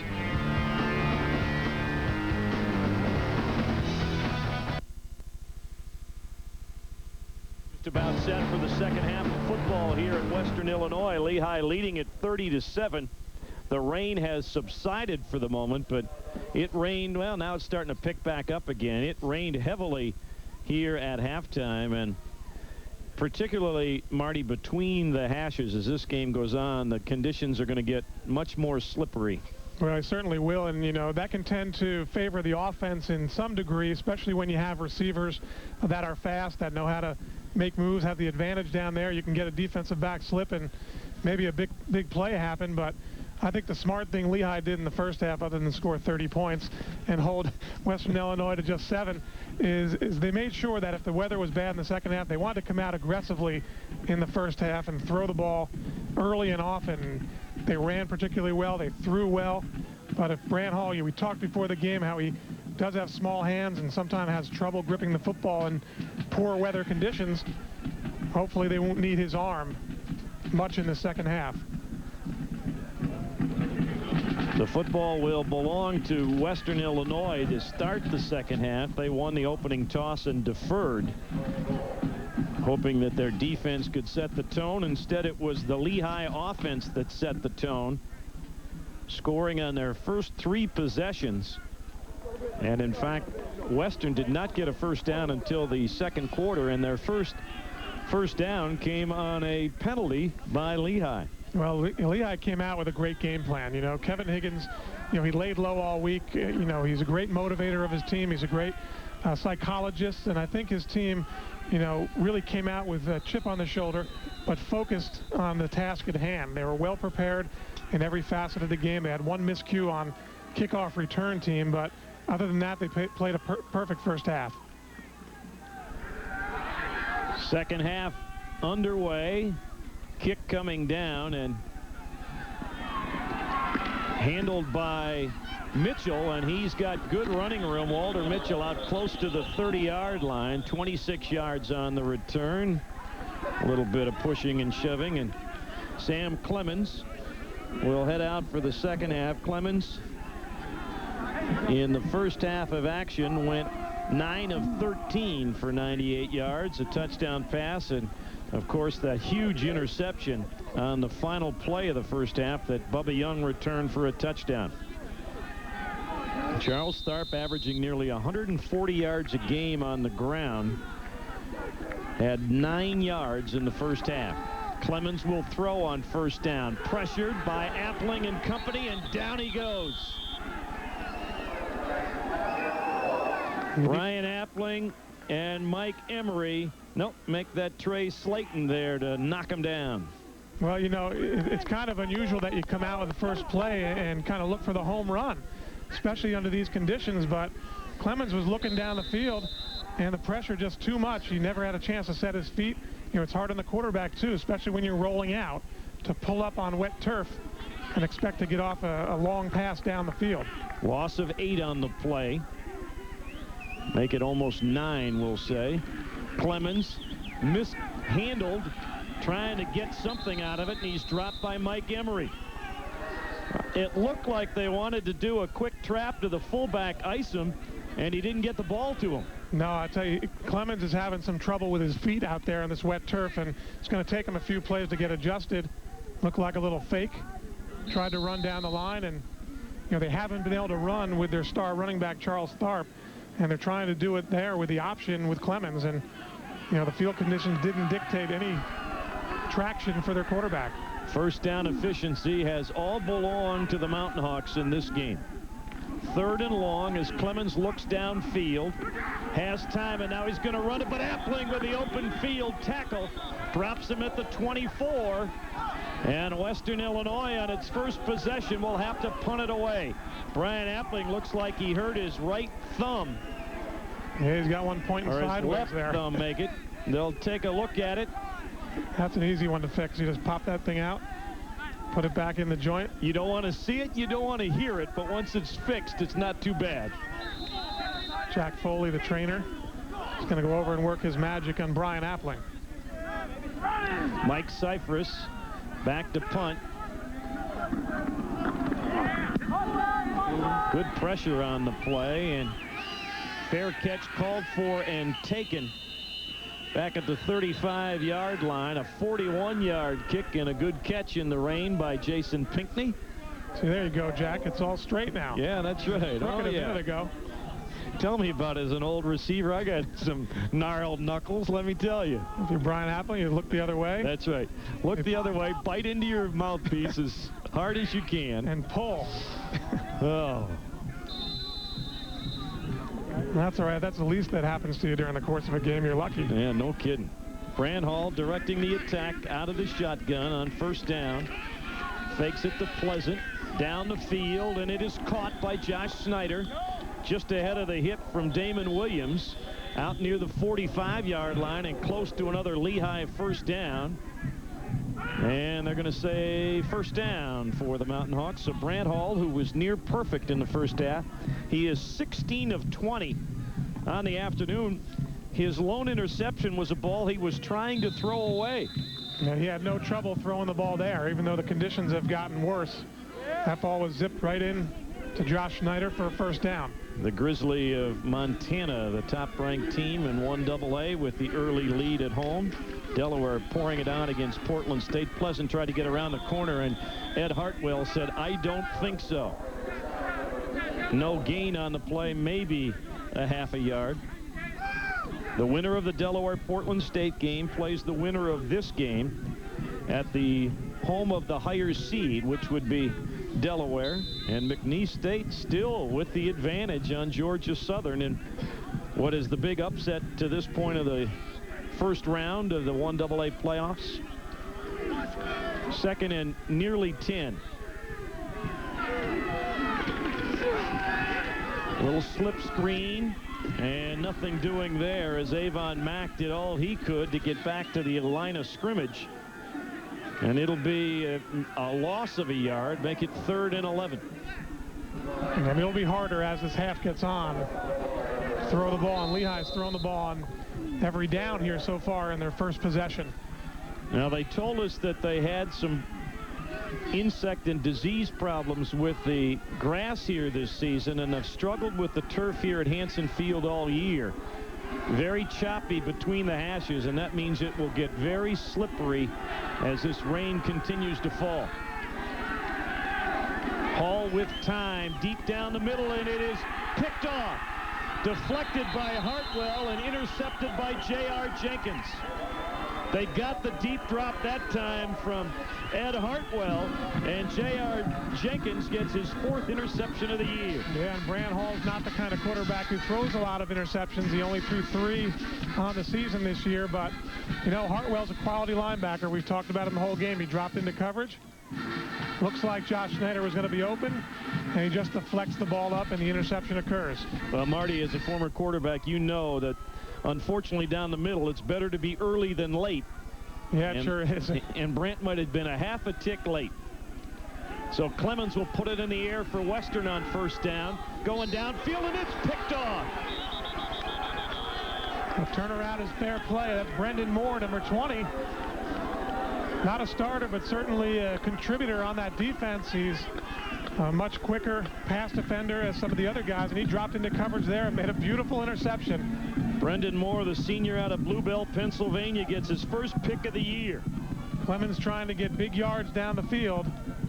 And Brendan Moore, just like on the previous play where the linebacker Hartwell got downfield, Brendan Moore that time gets down and makes a beautiful interception. So on the exchange of interceptions, Lehigh backs up to its own 37-yard line. On first down, the counter play to Pleasant. He got by the charging Lee Russell, but Hartwell was there to meet him at the 35 for a loss of a couple. So really now, as the field has deteriorated a little bit, the Western defense looks a little stronger, especially against the run. And, you know, Lehigh so far has run in this second half out of traditional run sets. You know, they'll get into their package where they're in the shotgun doing more, you know, quick screens and whatnot, I think, as this half wears on. No gain on the play. Barrasso now the lone setback behind Hall with 3 receivers to the quarterback's left. Barrasso nearly fell down as he goes forward for a tough yard. Kareem Ross made the initial hit for Western. It'll be 3rd and long. Well, Lehigh trying to keep it on the ground. Justin Barrasso had a good first half and loses his footing as he tries to run. And, you know, part of that will be just getting used to this turf in this third quarter. They have to play with a little more flat feet out there. They go to that spread set, that Vegas look, and it forces Western to call a timeout. So early here in the third quarter with 9:31 to play, Barrasso looks like he's going to need a little work on the sidelines with that right ankle. But when you're down 23 points, the last thing you want to do is call a timeout early in the second half. Here's how the Mountain Hawks got to this 11-0 mark. You can see the wins along the year. We won't talk about the victory against Cornell on September 30th, but that was an easy one. Yes, sure. Colgate, of course, was the big win in conference play. The last couple of years, it seems like it has gotten to be the Red Raiders and the Mountain Hawks battling for the top in the Patriot League. Yeah, that stretch there, that stretch, Jack, in October was huge for Lehigh. Bucknell at Holy Cross was a game that the defense dominated. It was somewhat tougher because Lehigh turned the ball over. Then Colgate, but that really solidified the season. Meanwhile, for Western Illinois, they lost to Big 12 team Missouri early in the season and then nearly ran the table, losing in the Gateway to Illinois State in November, but bouncing back with the huge win at Northern Iowa on last Saturday to get themselves the Gateway Championship, and as it turned out, the home field advantage for the first round. Hall fumbles the snap, picks it up, and down he'll go. Chad Dawn, the first man to hit him. And Lehigh, for the first time this afternoon, will punt the football. Yeah, that's amazing, isn't it? The first time today they punted away. And Brant Hall took some hard hits there as he tried to make something happen. Jay Heibel, the junior out of Dodgeville, Wisconsin, he's probably got a few folks that ventured down here from home to see his action this afternoon, and it's the first time he's gotten out on the field.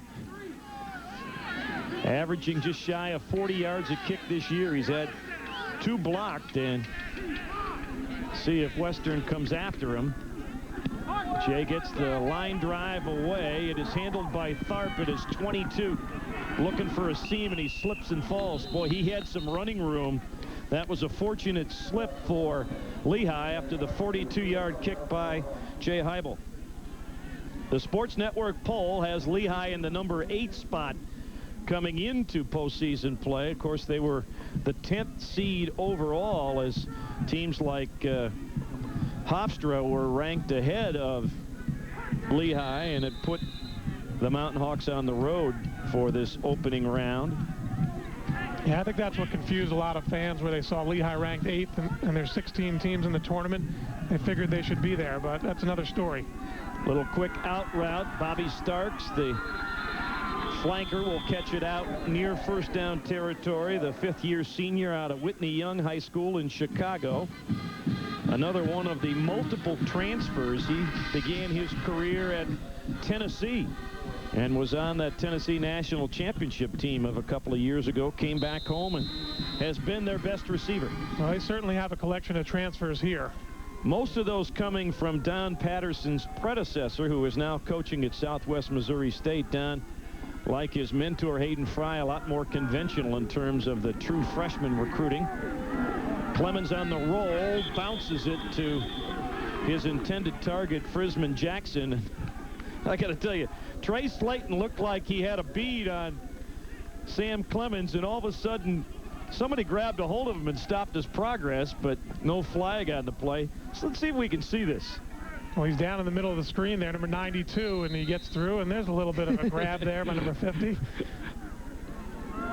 Justin teased the left guard, saying, no, that was a good block. Showing blitz. Here come the Lehigh outside players, picked up well, and the pass intended up the sidelines for Jamarl O'Neal was incomplete. Coverage downfield by Matt Andrews and others. Matt Salvatero. Yeah, I can see that Western Illinois sideline, a little quiet at this point in the game. When the players came out prior to the game, there was a lot of, talking coming from the Western Illinois sideline, talking to the Lehigh players, trying to intimidate them coming into their home field. But there Matt Andrews just went into their sideline. Nobody said boo to him. Third down. Clemens slipping, has some room, steps up and fires downfield, and it's picked off. Ken Pitter with the interception. Back at the Lehigh 24-yard line. Third pickoff of the day for the Lehigh defense after they swiped 4 a week ago against Lafayette. And obviously the Western Illinois passing game is not as complex as Lehigh's, just running receivers straight down the field. Everybody's slipping and sliding. Clemens just bombs it away deep into coverage. Ken Pitter sitting back makes an easy interception. Fourth interception of the season for the sophomore from Cherry Hill, New Jersey. Clemens had thrown only 3 interceptions on the year, but he has tossed 3 here this afternoon. On first down, they give it to Pleasant, and Phil bangs his way out close to the 30-yard line. Tripped up and brought down on the play by Damon Williams, the strong safety. Well, you know that Western Illinois offense is, it's predicated on the success of the running back, Charles Tharp. Typically they probably have a great play-action pass package when they can fake the ball to Tharp when he's running well, have receivers open, but they've had to go totally away from that into a pure, wide-open pass attack, and it's just not seemed to fitting. It doesn't seem to fit well with their quarterback Clemens. Pleasant on the delayed handoff is met in the hole and stopped right there. Junior Robinson, the senior linebacker out of Milan, Tennessee, made the hit. But the clock continues to tick in Lehigh's favor. Well, this is kind of the dominating defense that Kevin Higgins probably saw on film from Gateway Conference opponents who tried to run the ball against Junior and company. Third down, and let's call it 4.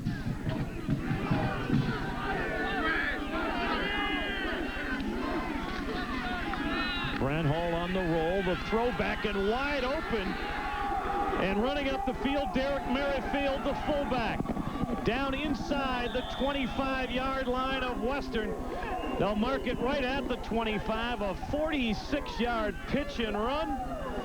And Lehigh's in business again. Boy, I have been so impressed with the game plan this afternoon. Well, the throwback, they ran it in the first half to the tight end Dustin Grande. Here, Brant Hall rolls to his left and throws back all the way to the fullback. Certainly a play we haven't seen. Sometimes Lehigh runs a play like that on the goal line, but not in the middle of the field.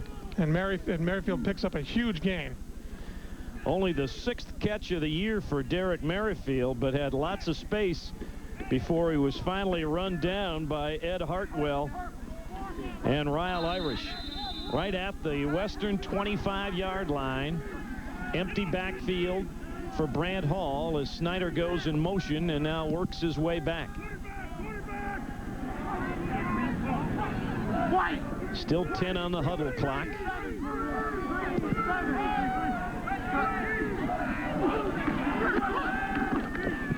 Lots of room for Brant Hall, and he's going to run it.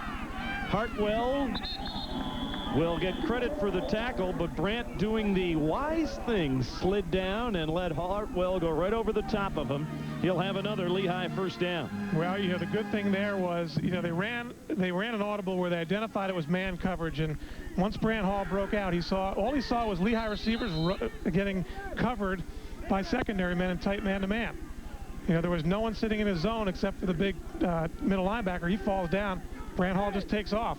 The best time for a quarterback to run is when there's man-to-man coverage, because the defensive backs have their back to the quarterback.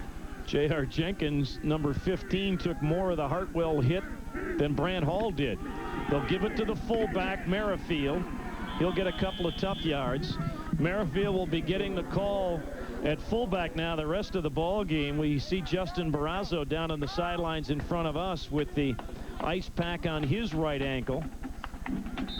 Reuben Smith had that problem in the first half for the Mountain Hawks. Merrifield checks out, and they'll go with the one-back look with Phil Pleasant. There's Barrazo with the wrap on the ankle. Movement, and who are they going to call it on? Josh Snyder or the Western defense? Well, I think they may have called on Phil Pleasant, who was set in the backfield and made a quick move. False start on the offense, 5-yard penalty. It remains second down. That's why he was such a great quarterback, Marty Horn. He can see the whole field. I don't have glasses. Yep. There's Phil Pleasant on the left of the screen. Just give that shoulder turn. Can't have two men in motion at the same time. So it'll now be a 2nd and 12 call for the Mountain Hawks, leading 30-7 in the third quarter. Hall with lots of time, slipping around. Now he's in trouble, and the ball slipped out of his hand, and they're going to call it a fumble. That's what referee Jim Lennon says, that it slipped out of Brant Hall's hand, and the fumble recovery gives the ball back to Western Illinois. They'll credit Reggie Waddell with the fumble recovery. That's a tough break. Yeah, that's Lehigh's second turnover of the second half. But Brant Hall, he does such a good job of not throwing into coverage and scrambling out of the pocket. And he does it again right here. But when he goes to throw it away, it just slips out of his hand. And the defense recovers. Actually, make it Chad Dawn, the redshirt freshman out of West Palm Beach, Florida, who came up with the fumble recovery. Keeps Western's hopes alive as they give the ball to Tharp on first down, and he's got some running room. Charles Tharp with his best run of the day out to the 43-yard line. Early to start this second half, Marty, I was a little surprised that they didn't put the ball in Tharp's hands. There was still lots of time from an offensive perspective to get the 3 touchdowns they would need to climb back into this game. Well, I think Lehigh so thoroughly dominated him in the first half that it just wasn't part of their mindset coming out. But obviously he's a quality running back, and he is strong enough to play 4 quarters of football, and he could be just as dangerous in the fourth quarter. This is going to be the double pass deep down the middle. Matt Andrews has the interception. Well, yeah, he got it all right. They were trying to argue a simultaneous catch. Frisman Jackson, who has played some at quarterback this year, was the guy trying to throw it deep down the field. And Matt Andrews, the senior from the Lehigh Valley area, comes up with his 4th interception of the year, 4th interception of the ball game for the Mountain Hawks. And Jackson just wings it deep down the field. Matt Andrews goes up and catches it. Nichols tries to make a simultaneous catch. Here's the backup quarterback, number 7, Jackson, just firing away. Actually, back over the other side, you also had, the tailback Tharp running down the sideline. But hey, they're trying to get back in this game with big plays and one-time shots. And if they'd just be a little more patient, maybe they'd have more success. Play action fake down the middle, and it is picked off by Ed Hartwell as it bounced off the hands of Ryle Irish. third turnover by Lehigh. We have had 6 turnovers here in the third quarter between the two teams. Gee, and you know, this one's going to set up Western Illinois with some pretty decent field position. After Matt Andrews' interception, Hartwell comes back and catches a deflection. Brant Hall really fires it in, trying to get to his tight end, Dustin Grande. And Ed Hartwell gets his first interception of the season on the deflection off of Ryle Irish. And Grande that time was drifting a little bit. Clemens looking down towards the sidelines, overshoots Bobby Starks.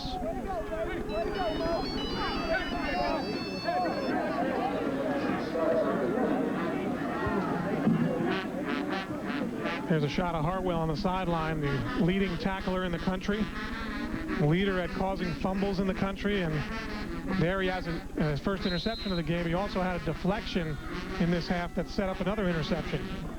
Hoping that it's not his final college football game. Western trying to rally. There's still time with just over 4 minutes to play here in the third quarter. The delayed handoff to Tharp. And ball popped loose, I think, but Tharp came back up with it. Short gain on the play, however. It makes it a third down and a long for the Leathernecks. Yeah, this is a big defensive series for Lehigh. Of course, they have a 30-7 lead. But the turnover here, if you're an offense like Western Illinois, you know, you have to love the opportunity to have the ball at this kind of field position. And now you're faced with a third down and looks like a long 7. I tell you, Marty, with the condition of the field, it's going to be very difficult for the field goal kickers to get any kind of footing to drive a kick. Looking to the side, and the receiver, O'Neill, fell down, and Clemens' pass falls harmlessly incomplete. Matt Andrews on a safety blitz buried Clemens after he released the football. He did. Clemens, you know, not the most mobile back there in the pocket, and especially with the bad field conditions in the middle of the field. Matt Andrews again coming from his blind side. He's played a heck of a football game. Fourth down, and Western Illinois has to go for it. Clemens has time, looking back upfield, throwing towards the corner of the end zone, broken up as he tried to find Jackson in the corner. Nico Carl with the breakup in the end zone, and the turnover does no damage. Lehigh gets the ball back at their own 24. Well, and that's the second time in this game. It happened in the first half, too, where the Lehigh defense, after offensive turnover, shut them down. And again, plenty of time to throw, but just no receiver open. Nico Carl right there.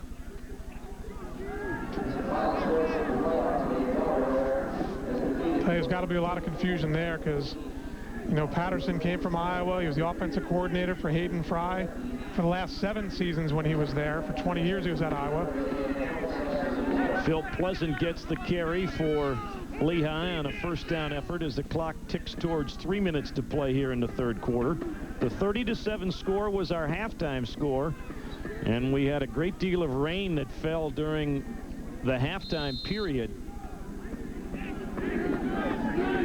And the field conditions certainly less than ideal right now.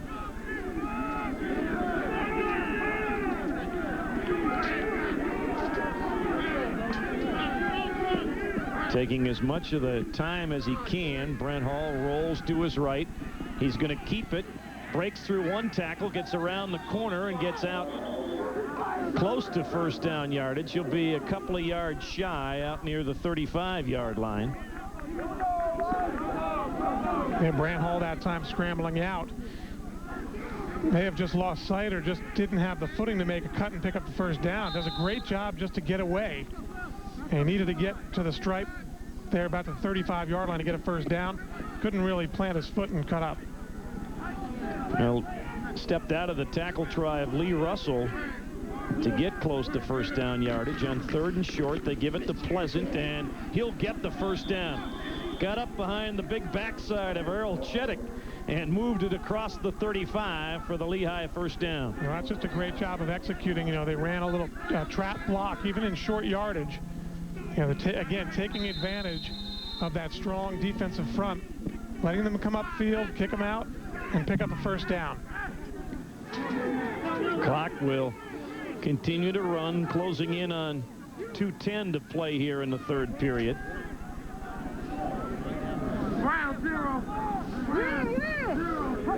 Play clock down inside of 5, and Hall on first down will run the quarterback draw. And he is ripped down by Ed Hartwell. Ball popped free at the end and into the hands of Clifton Fields, but he was down. It's a lot easier to make these one-handed tackles when the turf is wet, but this one's designed to go Brant Hall's way on the quarterback draw.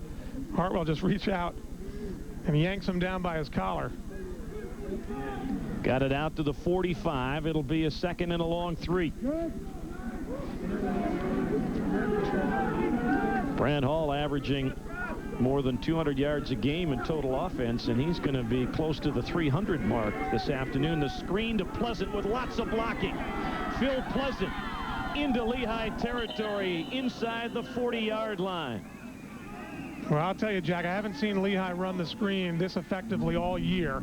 I think it helps that Western Illinois is so aggressive, but, you know, you think teams would adjust and tone it down and start to react to the screen, but it's not the case here today. Brant Hall dropping back.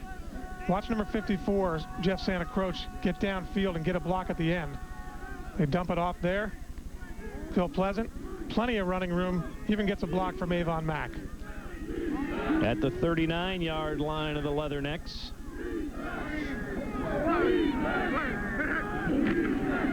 Pleasant. Tough sledding for a couple in the final minute here of the third quarter. The winner of this game will play the winner of Delaware and Portland State. Delaware was just about wrapping up the victory against Portland State. Well, I think this Lehigh team already has it set in their mind that, you know, they're gonna go to a national championship. They're gonna do it on the road all the way. And Kevin Higgins, for one, will not be intimidated at all by going down to Delaware Stadium and playing the Blue Hens. You know, you got to keep in mind Lehigh beat Delaware last year. With 1 second on the play clock, Hall got the snap, spins his way forward on the final play of the third period. Turnovers aplenty, but no damage done as we have gotten through 3 quarters here in Macomb, Illinois. Lehigh 15 minutes away from moving into the quarterfinals. They lead it 30-7. Back with the final 15 when we return to Illinois.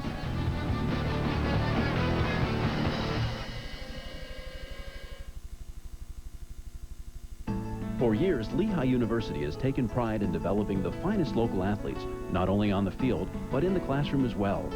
The Valley Farm Market salutes Lehigh University for athletic and academic excellence.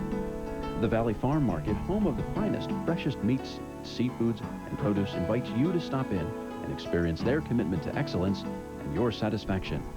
The Valley Farm Market, proud sponsors of Lehigh Athletics. For true comfort, it's the Comfort Suites in Bethlehem. Located in downtown Bethlehem, just blocks away from the beautiful Lehigh University campus. The Comfort Suites offers a variety of rooms and suites to suit your needs. Our friendly staff works hard to make your stay a pleasant one. And banquets and meetings are a specialty. When you're visiting Lehigh, stay with us. The Comfort Suites is a proud sponsor of Lehigh Athletics.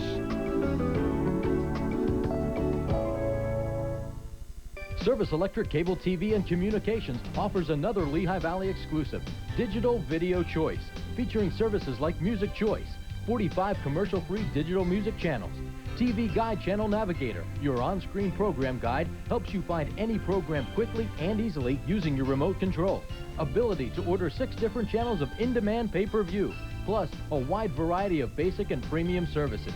With more options to choose from, choose Service Electric's Digital Video Choice. Well, it has not been a fun afternoon here at home for the Western Illinois mascot, Rocky. This field named after Rock Hansen, the longtime coach and athletic director here, who was a full colonel in the Marine Corps, and they have the permission of the United States Marine Corps to use the Leathernecks as their mascot.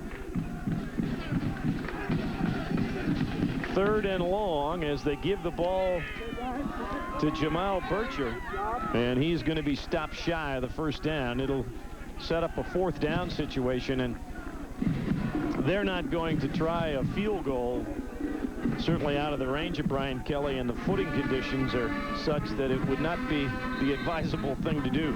Well, one thing it tells me is that Kevin Higgins has a lot of confidence in his defense right now, because, you know, you have a chance here to convert. Maybe they'll try to pull him off sides. They only need 4 yards for a 1st down. Maybe they'll try to pull him off, but somewhat of a risk to go for it right here.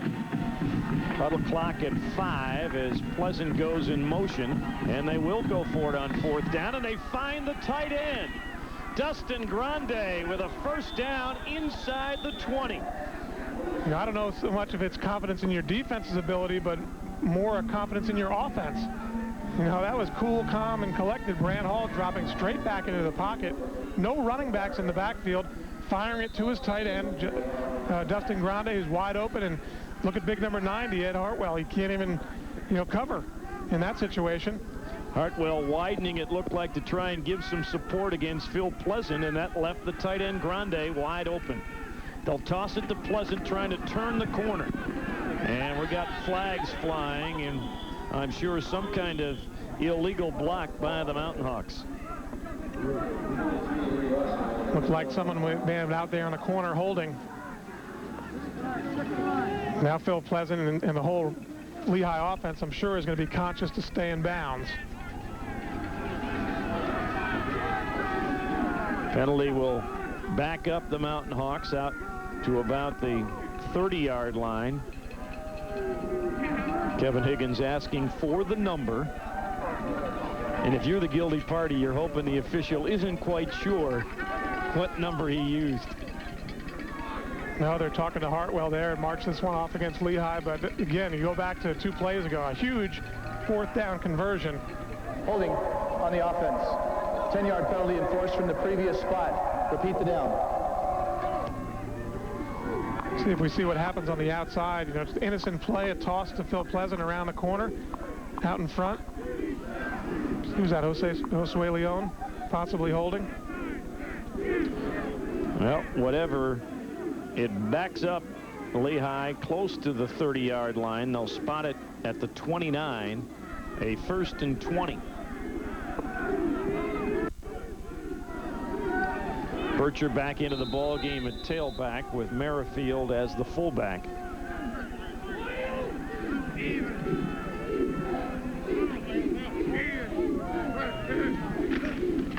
And Merrifield gets the call and burrows his way to the 25-yard line, where Hartwell is up high and Lewis is down low. And Montana, the top-ranked 1AA team, rolling at home against Eastern Illinois. And there it is, a final now at Delaware. The Blue Hens move on into the quarterfinals with the rout of Portland State. Lehigh hoping to be the opponent for Delaware next Saturday. Well, he got about 13 minutes to play, and then it's all eyes will be on Newark, Delaware. Tickets could be sparse for that game as well. Georgia Southern trailed at halftime, but scoring twice in the 3rd quarter. Trying to run the screen, and a good job by Brant Hall to throw it away. The Western Illinois defense wants grounding, but Phil was outside the hash and had Jamal Bircher in the area. Yes, you can throw it away in college football when you're out there, but Jamal Bircher, he threw it at his feet. And it was a very smart thing for Brant Hall to throw it away, because you don't want to take a big sack in this situation, take you out any field goal range or any chance, you know, to get a 1st down if you're that far away. Kareem Ross with a pretty good lick on Brant. Hofstra giving Furman all kinds of problems. 3rd quarter action there. 3rd and 20. Hall downfield has a man open, and he's got him. Josh Snyder will have a 1st down inside the 10-yard line.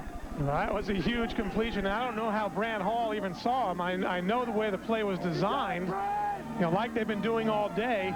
They've been rolling out and using the wide receiver on the outside to run off the cornerback. Josh Snyder comes underneath, And I don't know how Brant Hall found him, but he did, and threw a perfect pass.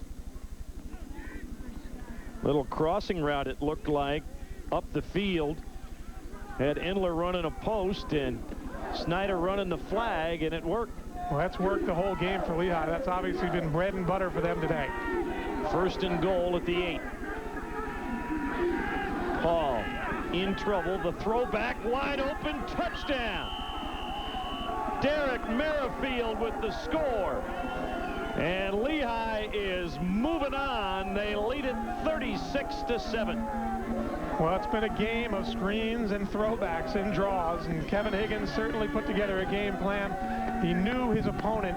He obviously scouted them well, and he saw that it was a team that liked to pursue after the quarterback, after the flow of the offense, and that's the third time today.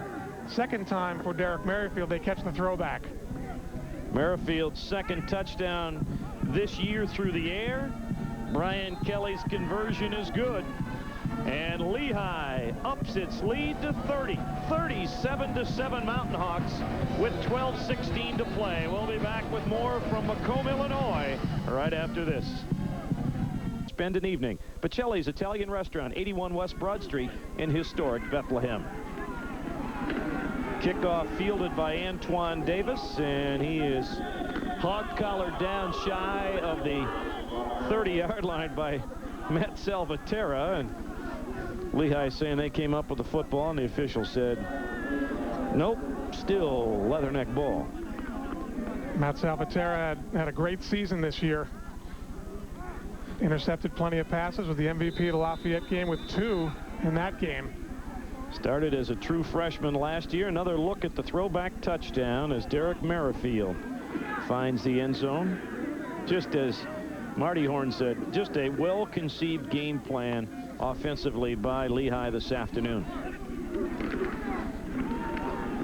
Charles Tharp gets the call and is tripped up after a couple of yards by Bubba Young. Yeah, Charles Tharp still hasn't got on track. He had a couple of nice runs in the third quarter. So far in the game, 10 carries, only 27 yards before that last carry. He was the Gateway Conference Offensive Player of the Year, but really got taken out of the ball game by the Lehigh offense and some good early work by the Lehigh defense when Lehigh jumped out to a 20-0 lead. Going upfield, and it's caught on the deflection by Walter Mitchell. Bubba Young saved the touchdown. Matt Andrews thought he had an interception. Instead, it stayed in the air, and Walter Mitchell, the senior out of Calumet Park, Illinois, came up with the football. Yeah, I believe that would have been Matt Andrews' third interception of the game, and he went up high to try to get it and actually handed it to the receiver. Look at him go up. And they're off to the races. Bubba Young is fast enough to catch him from behind. Good concentration by Mitchell to stay with the ball as he takes it down to the 22 of Lehigh.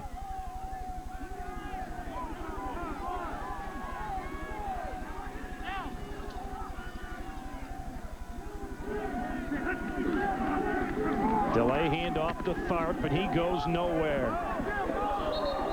Abdul Byron dropped him at the line of scrimmage, if that. Yeah, I think it's safe to say that Lehigh, you know, we've talked about their defensive speed the whole season, but guys like Abdul Byron, strong safety, that time coming from the backside, catching up to a speedy running back like Tharp. You know, you'd think it was reserved to the Patriot League and Eastern football, but obviously by today's performance, it's not. You know, this is a 1AA, one of the class teams in 1AA. Little slant route intended for Mitchell falls incomplete. Well, there's no doubt that Lehigh has answered questions that were posed, particularly by Mountain Hawk fans, Marty, and that the followers of Lehigh football wondering how an undefeated team that had ranked high in the Sports Network poll throughout the year did not get the chance to be a home seed, a higher seed for the postseason. And I think they've answered those questions for succeeding years for Kevin Higgins and the Mountain Hawk program. Well, I think it's a situation where you have to earn the respect of your peers, and Lehigh's certainly showing they can do that here. Clemens in trouble, and down he goes. Coming through to make the sack is Michael Taggart. Mike Taggart, the true freshman out of Victor, New York. You know, keep in mind this Gateway Conference, Western Illinois is the champion. You know, Lehigh coming from the Patriot League, no one gave them the respect they deserve. Well, it's been a totally dominating performance, and here you see it late in the game. Look at Taggart go after him. Michael Emery. That's Mike Gregoric. That's Mike Gregoric, yeah, the freshman out of Bethlehem Catholic. I stand corrected. It was 50 rather than 59. Gregoric getting the sack. Back to the 30-yard line. Clemens airing it towards the end zone, and it is picked off at the 1-yard line. But a problem coming down. Matt Salvatierra. He may have come down on his left ankle. Obviously, they're Bubba Young there trying to rub his calf. No, if he got a cramp as he came down, but Matt Salvatierra comes down with the interception. Well, let's hope it's just a cramp, because he's had a phenomenal season. They're going to need him next week against Delaware. And Jack Foley. Yeah, that's what he's working on. Thank goodness that's what it is. Another pickoff by the Lehigh secondary. Gee, here you see Clemens again just throwing it up for grabs when Lehigh is back there in coverage. Salvatierra is waiting on the goal line. He just goes up and takes it away. You know, last week Lafayette had some success throwing it up for grabs, but they had receivers that were 6'4", 6'3", and you know, they had some success going up over the Lehigh corners, which aren't that tall. But obviously Clemens throwing it up for grabs there, trying to make something happen. We're going to have to hire a statistician just to keep track of the interceptions Lehigh's getting here. 5th turnover, 5th interception of the afternoon by Lehigh as they continue to work on the sophomore Matt Salvatierra. We're going to take a break. We'll come back to Macomb, where Lehigh is in cruise control over Western. Kevin Higgins looking at the scoreboard, even up 30. He wants that clock to tick a little faster with 9.5 to go in the game. Lehigh backed up right at its own 1-yard line. And Brant Hall just going to try and push it forward behind his big center, Jeff Santacroce. Santacroce got him out there for a couple of yards.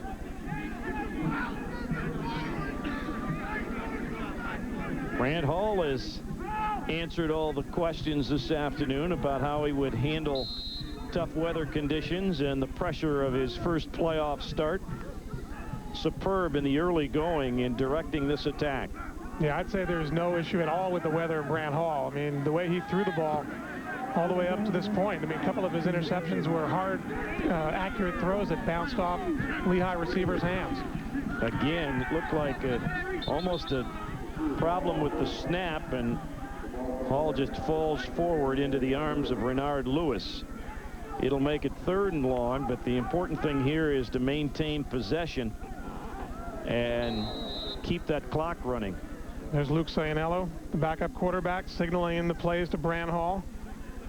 If they end up 4th down here, you almost wonder if they would take the safety to give themselves the free kick instead of worrying about maybe getting a punt block for a touchdown. But they'd like to convert here on 3rd down and maintain possession. And Hall's going to throw the ball, and he's got Josh Snyder, who couldn't quite hang on to it out at the 25-yard line. And so they'll send on the punt team. He had make it the 15-yard line, but he had Snyder open for the first down. Josh couldn't come down with it. He did, and Kevin Higgins says great effort.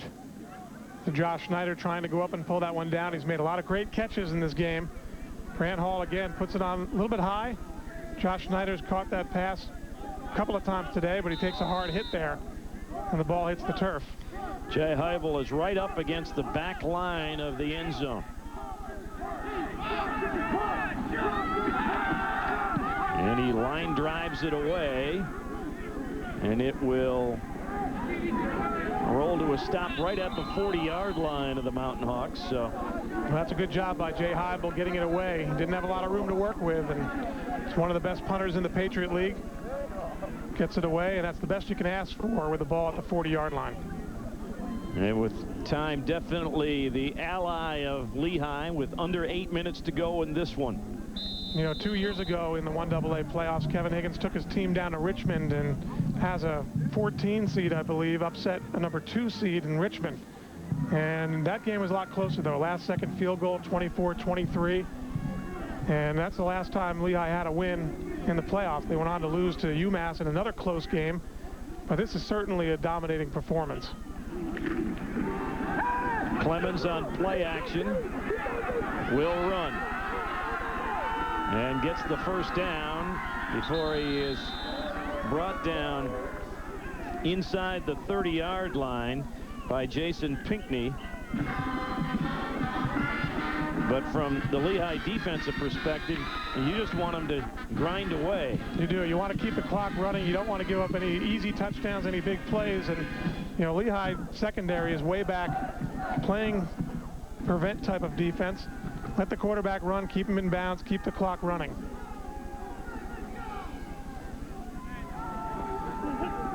Under 7.5 to play as Tharp trying to cut, slips and falls, and he'll lose almost 3. I call that a thank you play. We see that quite often. You know, you want Matt Salvatore, he's okay. Not cramping up anymore. Yeah. He's got some of that Jack Foley potion they put in that bottle. And I'll tell you what, when teams, you know, late in the game like this, they're trying to climb back in, 7 minutes to go. When they run the ball like that, and that's almost a freebie for the defense. Look at the time chewing off the clock. Mike Taggart on the stop the last time, so he is in the ball game at middle linebacker now. A few substitutions defensively for Lehigh. They've got the reverse fake. Tharp is going to keep it, and he's got some running room, but then falls down again. Trying to make a cut against Mike Taggart. Tharp falls at the 23-yard line, and it'll be a 3rd and long. Yeah, it's tough to run and make cuts out there on this field. You know, the rain's still coming down, not as heavy as it was at halftime, but the field certainly isn't in any kind of condition for a running back like Charles Tharp to make cuts. And the rain is much wetter, much colder on the far sideline than it is along the near side, where Lehigh enjoys the big lead with less than 6 minutes to play. Clemens going downfield. He has his fullback Isom, and he dives forward and will pick up the first down, but is still in bounds. So after they move the chains, they'll restart the clock.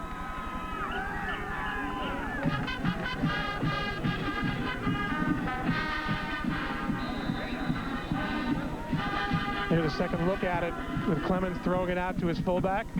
It's going to be Abdul Byron, number 24, comes in low, cuts out the legs of the fullback, keeps him in bounds, so the clock continues to run. Ken Bitter doing a good job of flying up and over to avoid the late hit. Clemens doesn't see the blitz coming, and down he goes back on the 30-yard line. Look who it is. Matt Andrews with the safety blitz. A loss of 14. Well, they'll give him up to the 29, make it a loss of, well, they're going to move it all the way back to the 26-yard line. But I tell you what, he was trying to get out of the grasp. That's you can see Kevin going, that's rare. You better get a shot of that. But, you know, one thing I've seen in this game, that Western Illinois has not made many adjustments in the game at all. And, you know, Matt Andrews has come on the safety blitz a number of times, and no one's back home picking him up. Here he comes from the blind side where the quarterback, who's a right-hander, can't see him. Holds on for dear life, but, you know, we saw the throwbacks on Lehigh's offense that produced a couple of touchdowns. They'll run the reverse with Frisman Jackson, and he'll go out of bounds after picking up minimal yardage. So, you know, Frisman Jackson's a quarterback, so he knows you got to get out of bounds and stop the clock. Quarterbacks are the only guys that seem to know that these days. In what position did you play, Marty? I don't remember. Where's this going, back to Lehigh Valley? So they know.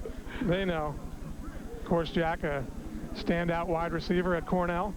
Well, I was a wide tackle for a couple of years when we ran the ball every down, but great to see the balanced attack that Lehigh has run. Shows you that you can be balanced, even having a lot of different formations and be in passing setups and still run the football effectively. Clemens on 3rd down. Steps forward against the rush, and this one's going to be called back on a hold as Tharp bounces and dances his way down to about the 11-yard line. He's going to be shy of the first down, and this one's coming back anyway. Yeah, there was a hold right in front of the referee who was standing back near the quarterback. And we'll see if we replay this one, how Nico Carwell comes in on the safety blitz, and he just has a straight shot at the quarterback, Clemens, and they reach out and hold him.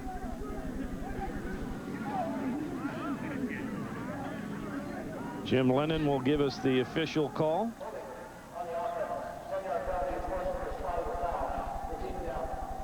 Now watching the bottom of your screen, you see the blitzers coming in. You see number 5, Carl, getting held right there. Probably a couple of holds they could have called there. That wasn't the only one. They'll mark it from the spot of the infraction. Yeah, he said spot of the foul, and I thought it was from the previous spot, the line of scrimmage being about the 22-yard line. It'll take it back to the 32. They have to get down to the 6-yard line to get a first down.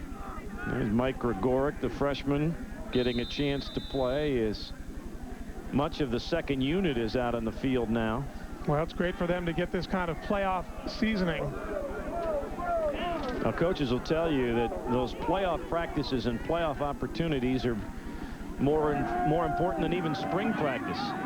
Going deep to the end zone, Carl fighting, and it's incomplete. Well, I got to tell you, Frisman Jackson just grabbed Nico Carl and just threw him out of the way, but couldn't come up with the football. Well, he's just one of many. Nico Carl making another big play. We've had Andrews. We've had a lot of players from the Lehigh Valley, in matter of fact, making huge plays in this game. Here's a throw into the end zone. Great technique, waiting for the receiver to turn back and look for the ball. He was mugged as well. Look at the hand by Jackson, but Nico did a good job of staying in there. And Jason Pinckney came in there late trying to come up with the pick. 4th and 26. Clemens under pressure, gets it away, but well short of the first down, and they're going to say incomplete on the hit from Abdul Byron. And Lehigh will take over.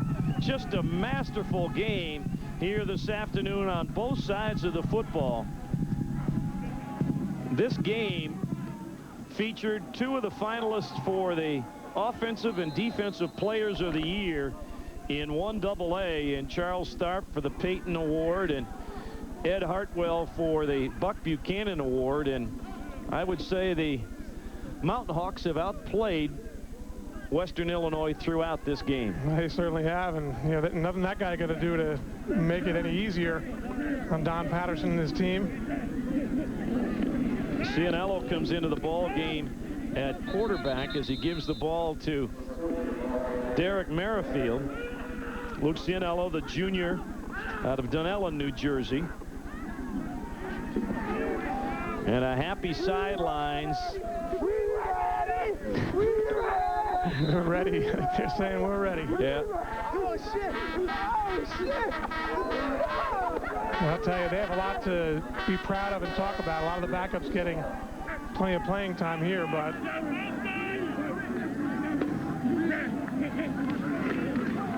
and the freshman Dave Wilson will get the call. Wilson works his way out to the 40-yard line. Pickup of nearly 6 on the play. It'll be a 3rd and short. Wilson, the other true freshman out of Bethlehem Catholic, has played did a nice job a week ago in the victory against Lafayette. He sure did. You look at some of the Lehigh Valley players that went to Lehigh and found success. You have Josh Schneider had 6 or 7 catches today out of Northwestern. Mike Gregoric, we saw him on defense, another Bethlehem Catholic star. A couple of 1 sack. Matt Salvatore, an interception from Emmaus. And you had Matt Andrews, the captain from Catasauqua, with 2 interceptions. On 3rd and short, Wilson gets the call and gets the first down, has running room into Western territory, finally goes out of bounds at the 42-yard line, and the flag comes in late. Well, here's a late hit that we saw called against Abdul Byron earlier in the game. Dave Wilson has a great future ahead of him at Lehigh. He had a big game for Lehigh a couple of weeks ago where he went over 150 yards rushing. There he takes off to the outside. He has excellent speed. Picks up a first down and gets hit out of bounds. Tack on another 15.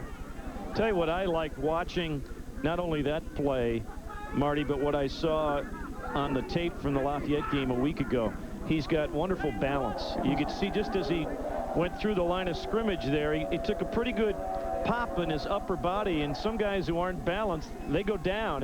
He just shrugged it off, kept on going. Well, he combines speed and strength. You know, some guys have one or the other, but he has both, and he's going to really challenge next year. You know, you have Jamal Bircher, who's a junior, coming back, Phil Pleasant, just a junior, coming back, and now you have Dave Wilson.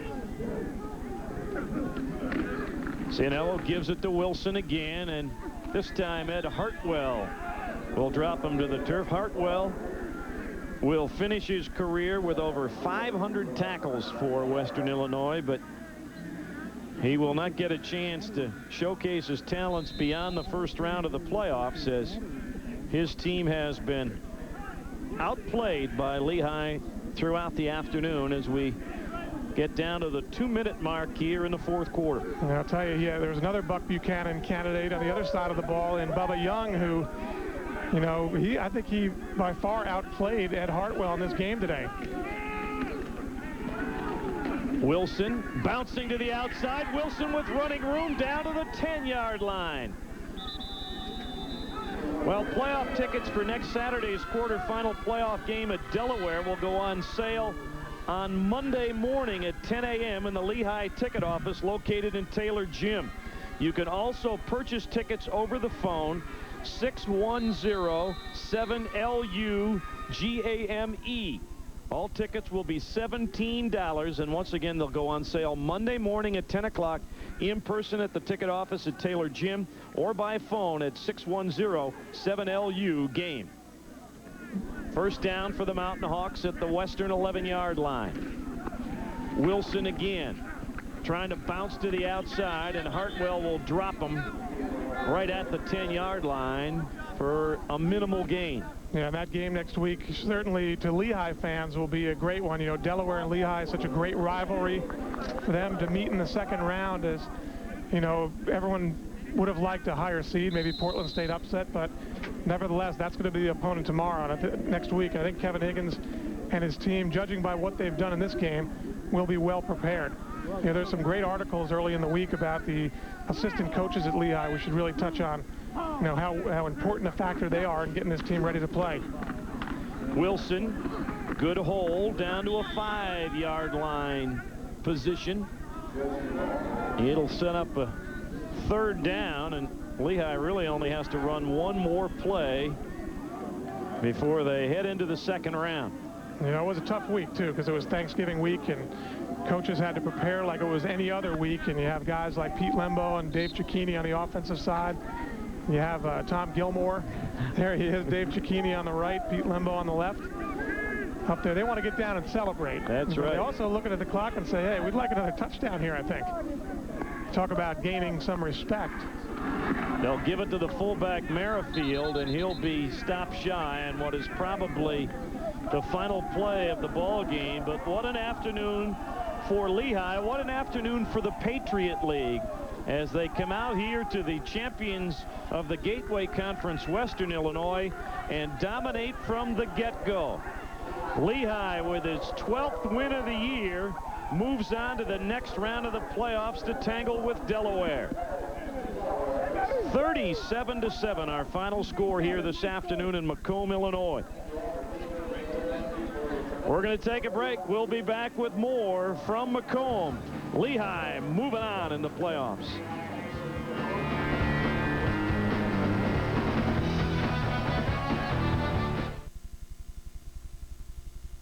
The celebration continues at midfield here in Western Illinois, where the Lehigh Mountain Hawks dominate from the opening kickoff and move on in the NCAA Division I AA playoffs, 37-7. Marty, the offense good on that first drive. The defense got the 3 and out, and that set the tenor for the day. I'll tell you that, you know, you talk about earning respect. This is Kevin Higgins addressing his team. The defense lived up to its top 10 in the country reputation against the rush. They took on the 2-time defending rushing champ in the Gateway Conference, Charles Tharp, and totally shut him down. this was by far, I think, the best game Lehigh has played all year. And I think it goes to show that, you know, the quality of football they play can match up against anybody in Division I AA. Well, certainly they hope it's not the best game they will play this year. They'd like that to be next weekend at Delaware. And if you want to see the Mountain Hawks in person against Delaware, tickets will go on sale Monday morning at 10 o'clock at the ticket office at Taylor Gym. You can also get tickets by phone, 610-7LU-GAME. The tickets will be $17 a piece. It will be a great game next Saturday, and Newark as Lehigh and Delaware tangle in the NCAA quarterfinals. A great football game here this afternoon. Marty, you got one more comment? Well, you know, when you see that Lehigh Delaware up on the screen there, you just, you know, it sends chills down your spine. I guarantee one guy who watches SportsCenter tonight and sees how well Lehigh played and dominated the Blue Hen head coach Tubby Raymond, you know, Lehigh could be his worst nightmare coming to Newark next week. Well, Lehigh did everything on both sides of the football. Great efficiency on offense, great opportunistic defense as well. Brant Hall in the offense role, Bubba Young in the defense put their stamp on this one. Lehigh moves on with the 37-7 triumph. For Marty Horn, I'm Jack Horgan. Great job, everybody. Lehigh keeps it going.